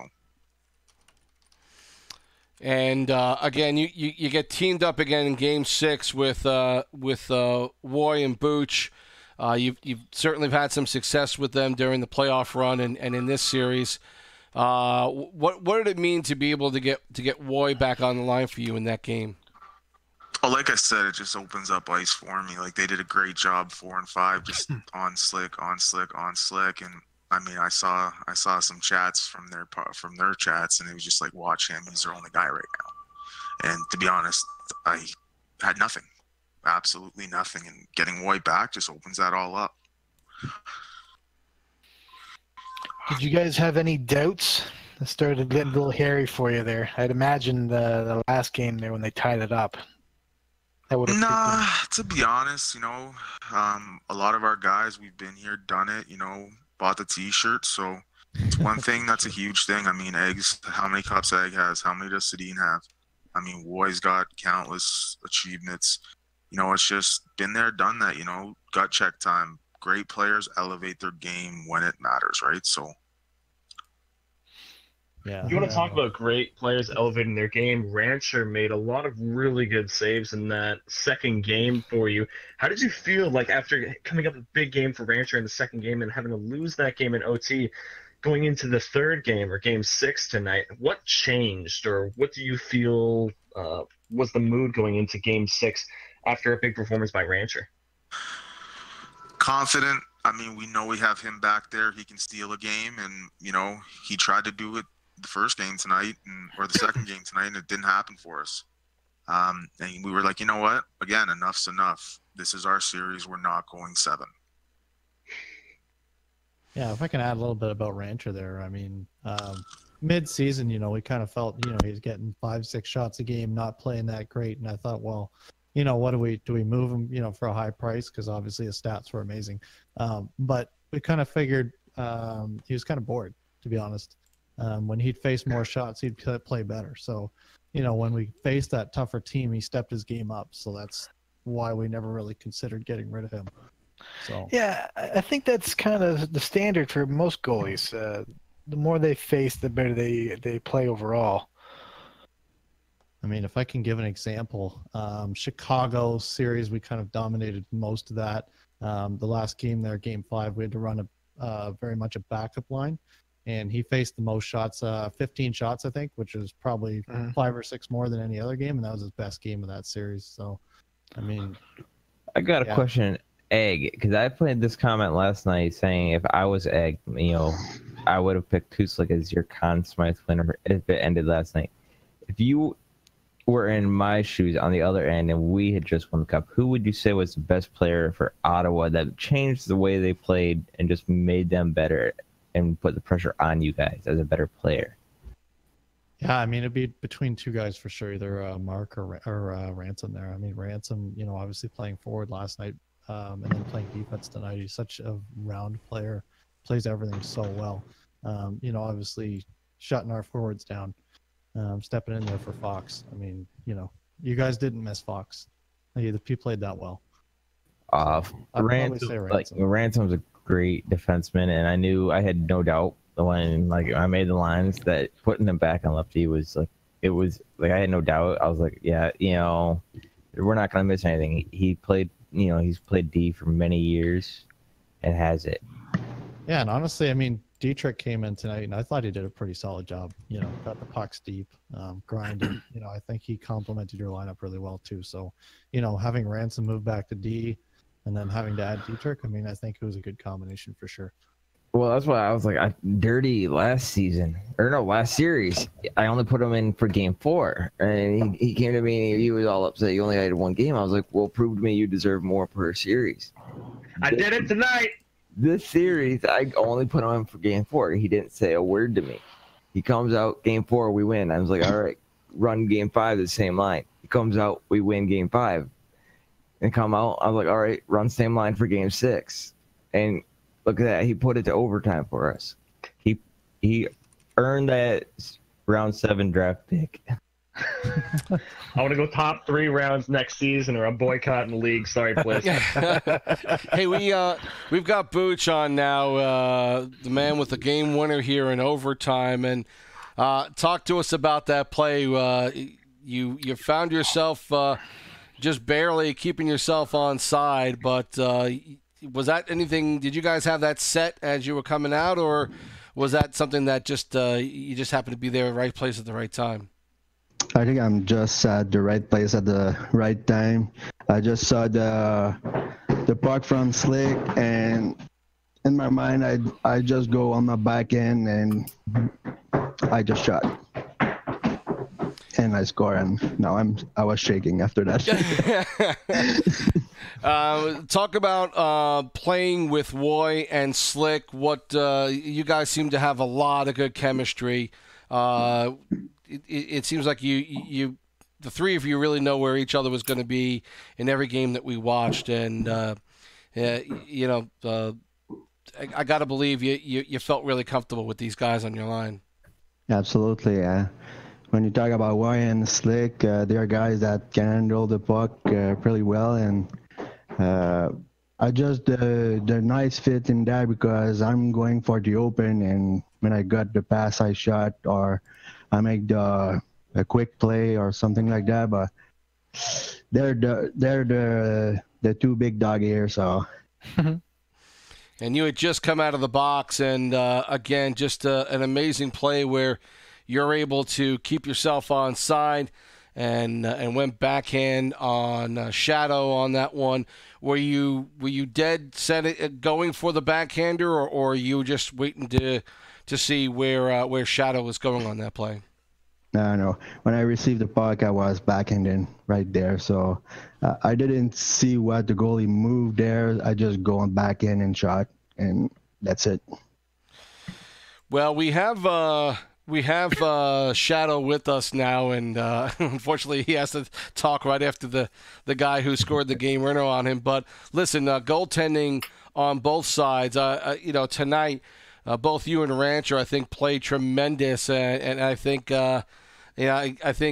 both you guys kept your team in it, and another overtime where you just don't want to make a mistake in net, and it's tough to do that. And when you get a breakaway, there's only so much you can do about that. You did stop 1 or 2 tonight, like against Colorado, but that one just coming on you too quickly, it seemed like.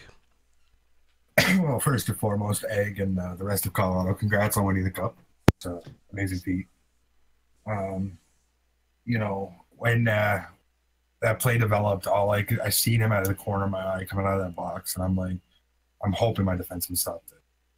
And 4 things ran through my mind at that point. As soon as he cleared that defense line. 1, do I poke, check, and dive? Do I do a spread eagle? Or do I just try my hardest to stay put as long as I can? But he's a solid player, and I figured if he's going to beat me, I'm getting beat by one of the best teams in the league, so it's fair game. Shadow, the question, seeing that their bread and butter last night was that 1T, and they didn't have that tonight, what were you most worried about them doing? Because they didn't have that 1T as often. It was shut down tonight by the Sens defense. Well, you got Butch, you got Slick. They're both wicked shots. Like, you don't know when they're coming, where they're going. You just have to watch. Eliminating the 1T helped me a little bit, but it's still in the back of my mind, watching all the games that, like, from 2 and 3 last night, playing in the first one. Those 1Ts gave me nightmares. Yeah, they'll haunt you. Egg, I don't want to put any pressure on you now. If you haven't decided yet, you can always get back to me. But have you guys figured out who your MVP is for the playoffs? No, it's between 2 guys. Yeah, I'm still figuring it out. I choose Eggman. No, not so much. But yeah, I'm currently weighing whether I let my team kind of put their silent votes in and that sort of thing. I think that might be kind of a cool thing to do. But yeah, it's definitely between 2 people for sure. I think Slick and Woy both did an amazing job Nice. throughout the playoffs and throughout the season. So After the series is all said and done there, because you said you hadn't chosen, if I were you, I would honestly put it between Slick and Rancher. I think he saved you guys so much on that game, in game 6 alone, on some of those shots. yeah, he did. See, the thing with Rancher is like, I mean, he had a great Stanley Cup Finals, obviously, but like the other series, I don't think were that dependent on him making all the saves. So you obviously got to weigh that in too. But looking at just this series, I totally agree with you. And so again, congrats to everyone here for Colorado. Obviously you have the 3-0 lead, and we talked a little bit about it in the pregame, Egg, but the other team has nothing to lose, and a lot of guys obviously in the Discord already congratulating you, and so it's tough to try and make sure that your guys stay even keeled. But again, close games tonight. You could have won any one of these 3 tonight, and but still, it had to feel like it was tough after those Game 4 and Game 5 to say, okay, well, we got to get back to what we were doing and be able to pull it off in Game 6. I think it says a lot about your guys, showing some resiliency and not letting those first 2 games get to them. Yeah, I mean, obviously we were a bit in the dumps a little bit, but we just had to keep on it. I mean, basically, you go up 3-0, you still have 4 chances to win it essentially. But yeah, I mean, there was definitely pressure there for sure, especially after losing the first 2. But yeah, I don't know. We kind of figured it out there, and I mean, Ottawa played a really good style. I mean, I can see most of the teams in the league not being able to score hardly anything on them. I mean, you got to be creative against them. So it's just about finding that creativity, and obviously getting Woy back helped a little bit there too. Just with his ability to hold on to the puck, it just creates a lot of space for everyone else. But yeah, I mean, there was some emotions there, but yeah, I don't know. It was a big sigh of relief, I can tell you that. Hey, Egg. We got bad blood now, homie.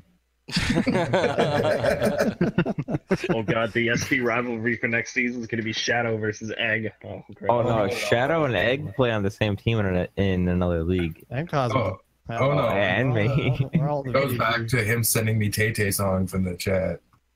Oh yeah, I remember that now. Again, I'm trying to think. And I just want to ask Slick. I mean, you've been playing for a while. Obviously you've been in several different leagues. What does this championship mean to you? You know what? It means as much as any of the other ones I've won.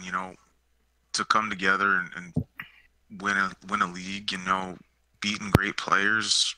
Every team had an opportunity this year. There wasn't a team where they didn't have a superstar. So to be honest, this ranks up there winning in any other league. All right. Well, listen, guys, congrats. Best of luck for the coming seasons, and nice job putting together, a Game 6 where it looked like things were getting to be a bit tight, and finding a way to come back and win this one. Congrats to you, Egg, and Slick and Booch. What else can we say? You guys are the champs, and you did a hell of a job tonight winning that game. No, congrats to all of the Avalanche team and the whole Avs team. And you know what? I have to everybody played very well. Congrats to everybody in the league who made playoffs and were stuck through the whole league. I know it's a long season, especially with NHL 18 being the shithole it is. But the fact that we can sit here and stick through it and then play this far into the summer and go right back at it, says a lot about the league. But I would like to say congrats to everybody, and Pliskin, I want to thank you for running the league and keeping it competitive. Oh, kisses, buddy. Yeah. Even if we had a few misgivings about the expansion, I think it all turned out pretty good. Hey, Slick, congrats, man. Egg, Thanks, buddy. Egg, you know there's a personal spot in my heart for seeing the Avalanche hoist a cup again, so good shit, buddy. Yeah, maybe we'll see it in real life someday. Yeah, someday. Might be a few So, like, years. who's next is on the golf course. Hey, again, good game tonight, guys, and congrats again to everybody on Colorado. Best of luck to you guys. Take care, guys. See ya. All right, we've had Slick and Egg and Booch on in here in the post game, and Shadow had joined us as well. Cosmo and of course Deech, who hey, congrats, buddy! You had a couple of good games tonight, and you know, this is the first time I really got a chance to see you play, and I thought you did a pretty nice job tonight. You have to be happy with how things turned out for you. Well, they call me Dirty Dietrich for a reason because I'm all up in your face and I shower every 3 days. So that was the play style tonight. I had to get gritty, had to get in their face, had to throw a lot of hits, tried to put two Slick and Roy in caskets in each of their respective games they played. Had to grind out Sedin and Egg and Desi. Desi played, or that K-Wiz guy. Had to just grind them, and you know what? I've always been a big proponent of physicality in hockey. I think that's something that's missing from NHL these days. And like looking at SP, it's very much a skill-based league. So I have to throw myself in there and be a bit of a wild card. And I think I have a very unique play style that can be unpredictable at times, like an old school kind of power forward. I would say that the physicality was not lacking from the Sens side at all. Oh yeah, all series. Well, there was the first two games. The first two games I found they weren't hitting as much. They were like playing a good man-to-man game, but they weren't hitting as much. Like there were a lot of penalties taken because of trips and like high sticking. Like when you're that close, a lot of times that stick checking, it's not the best idea. It draws trips. You have to have a very specific play style if you want to effectively stick check. And sometimes when you're spamming the poke, you're bound to draw a penalty. If you throw like your stick into just a pile of 3 or 4 people all going for the puck, that's probably a penalty. If you're behind a guy and you're just swinging your stick at his feet, you're going to trip him. Okay. As game 3 started, you guys had reverted back to the play style that happened last night, and you saw it. What was the difference like between games 4 and 5, and then you guys go in game 6 and you're not dumping that puck to start with? Do you think that was the difference in the game, or just you guys were just lacked? I think it was gaining confidence from games 4 and 5, like gaining confidence, seeing them break down a little bit. I don't think there was too much attention to the lineup change. I think it's developing that momentum. And like, say, Mark, Grammy, and I, we all tried to kind of bring the puck in the zone and take advantage of, an expected kind of dump and chase. It's building up the expectations and then being able to adapt on the fly. Like when they're expecting a fastball, you throw them a curveball. I think that's what we tried to do. Like we managed to keep it a low-scoring game, like great offensive opportunities, and just changing it up a little bit. Because if you do the same thing every play, it's going to get read so easily. Like that's why if you look at game 4 and 5 tonight, they kept trying that one-timer through the slot. They managed to adjust it, or Colorado managed to adjust it in game 6 and start carrying the puck a little bit more. Well, yeah, because games, and it was noted plenty of times by Pliskin and Sibs here, as I tried to stay quiet, as I watched you guys break my heart there. Thanks, Dirty. Hey, listen up. You guys just kept carrying it in, and they were shutting it down. You guys needed to dump it a little bit more, I think, and they were clogging that dump a little bit because you guys had a few bad dumps, but I think you guys could have dumped it a little bit more. Yeah, they were catching those bad dumps at the end, like they were forcing us to the boards, and sometimes leaving that as the only option. But even when that was the option, like they still tried to use skill and they tried to get around that, which sometimes works and then sometimes bites you in the ass. And more often than not in the latter game, or more often than not in the last game, it was the latter. They took advantage, and I think their first goal, it was a good in-zone passing play, but it was generated by that stagnant blue line defense that Colorado uses. Hey, let's just talk about. Let's try and wrap up the season here, and just some final thoughts. I want to let Pliskin go last, but We'll start with you, Deech. Just the way the playoffs went, you were doing write-ups every week, and you got a chance to really dig into these teams. Level of competition, how this season went out. Talk a little bit about what you saw this season and how what you think the level of competition is. Has it gotten better season after season?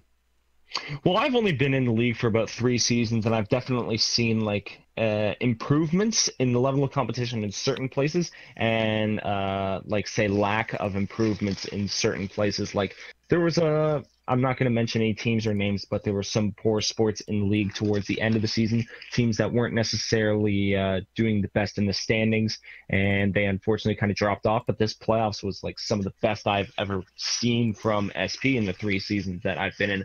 Like going in the West was so hard to predict. Like you had Minnesota versus Dallas, and Dallas was unbelievable all season long. And they didn't do that well in the standings. Like you had 4 guys putting up crazy point totals for their positions. But like say Dallas's issue was goaltending. It was a revolving door of goaltending there. And Minnesota was just a very solid squad, making it into the conference finals after sweeping Dallas and then getting swept themselves. Like the Western Conference was very interesting going into it because you had 4 teams with legit chances to win. To be honest, I didn't see the Sens making it out of the first round. I wanted to have confidence in our team, but Tampa Bay was just animals this season. And then going up against Pittsburgh, who had our number all season, being able to sweep them, I was just like, holy crap. And then in the finals, after the 3 games last night, it was just like, okay, well, let's play this 4th game. Let's do what we can here. And then the 5th game, and then the 6th game, that 3rd period goal, I can't tell you how loud I screamed. I think I might have woke some of the neighbors up around here. Right. I think we did too. Don't worry. What was your thought when I told you to just keep playing you instead of taking you out because you were only scheduled for the 1 game? To be honest, and part of my language here, my first thought was, oh, shit. It's a lot of pressure to take, and like I said last time, pressure can turn garbage into diamonds, or it can turn diamonds into dust, and it turned Dirty D into a bit of a diamond this series. But like, just say the competition, every player they work their ass off, like especially on our side, like Noto, Grammy, Muse, Shadow, like Noto and Shadow coming from trades and becoming like essential parts of this team. That was key, but it just shows you what one player can do and how if a player busts their ass, what they can be rewarded with. All right. Pliskin knows all about getting that one player from last season where he stole a cup. Yeah, that was what was that, Chula stealing the playoffs for you last season? Yeah, Chula. Yeah, he was lights out. Hey, well, let's get Cosmo's thoughts on the season again.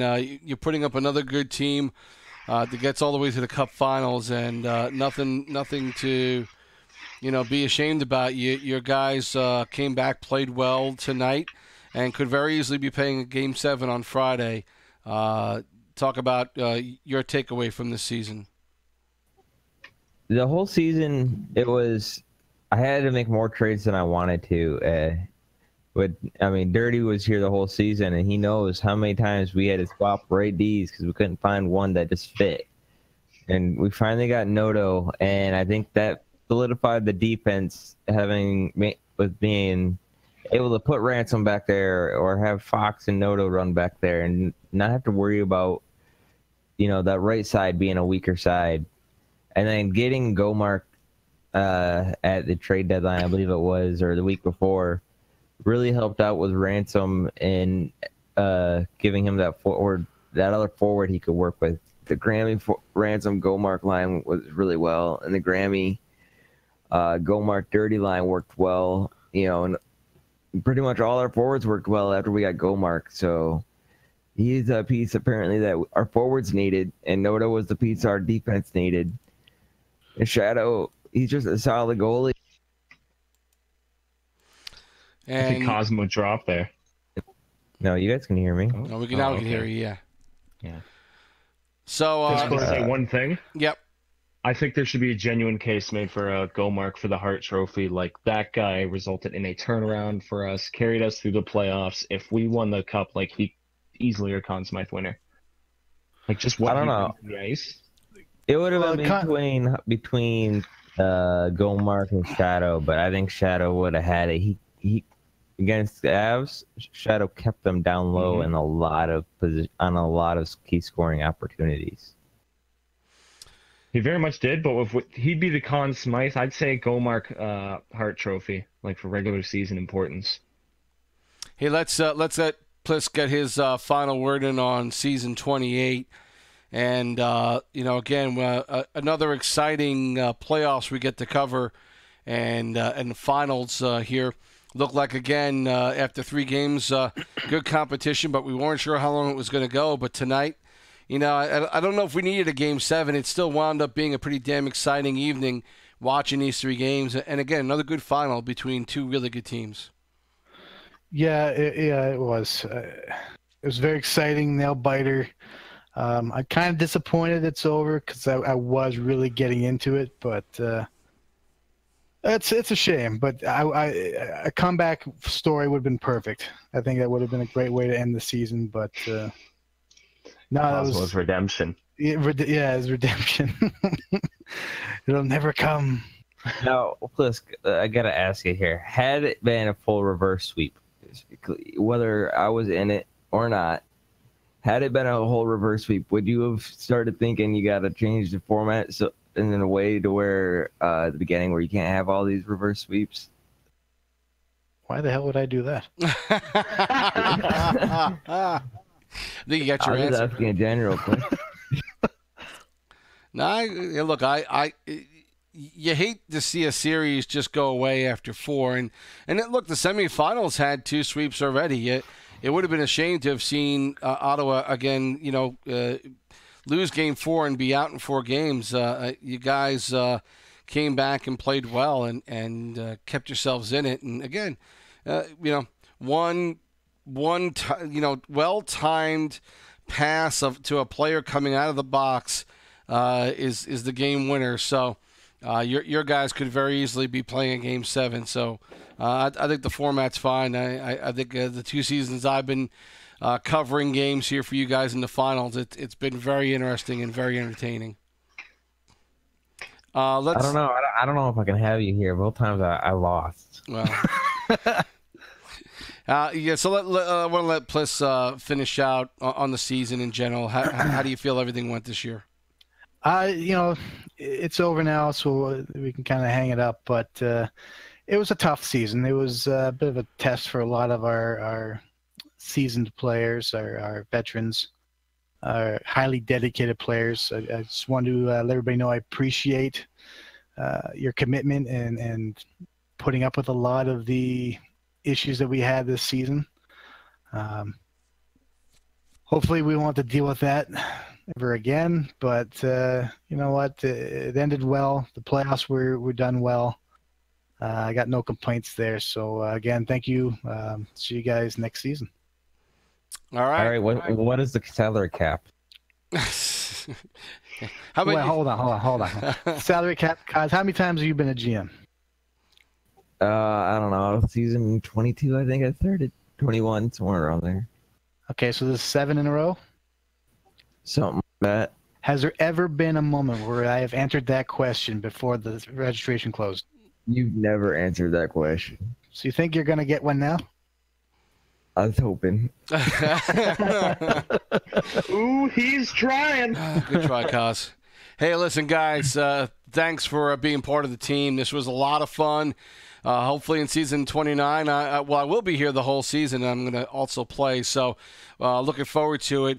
And, we're talking about getting a show, a different show than just a weekly recap going each week. We're going to try and get together some sort of a roundtable, hit some of the league issues that are going on. And so stay tuned for that. We'll announce it once we have everything all figured out. But a lot of the same folks you're listening to tonight on this broadcast will be part of that show. So we hope you guys enjoy it when we finally get it on the air. And we're looking to have a lot of fun during this quote-unquote summer season. So, again, thanks for everyone tuning in. Thanks again, Jake and Cosmo and Pliskin. Really appreciate you guys joining me tonight. And, great job this season. Thanks for being part of this. Oh, thank you for putting it up. You did a great job, and it was a pleasure to be on. Yeah, you were a phenomenal host. It made it so fun. All right, guys. Talk to you later. We're going to get out of here and, again, just show you the final goal in this one as, again, Booch coming out of the penalty box and getting that pass. We'll show it to you one more time. And, again, beautiful play, great timing, and Colorado finds himself winning Season 28 of the SPNHL Hockey League. And 29 is around the corner, so stay tuned for that. Once again, it is Colorado winning 4-2, winning in overtime in game number 6, 2-1. And so for Pliskin, for Cosmo, and for Dietrich, this is T-Sibs saying so long, and we will talk to you soon.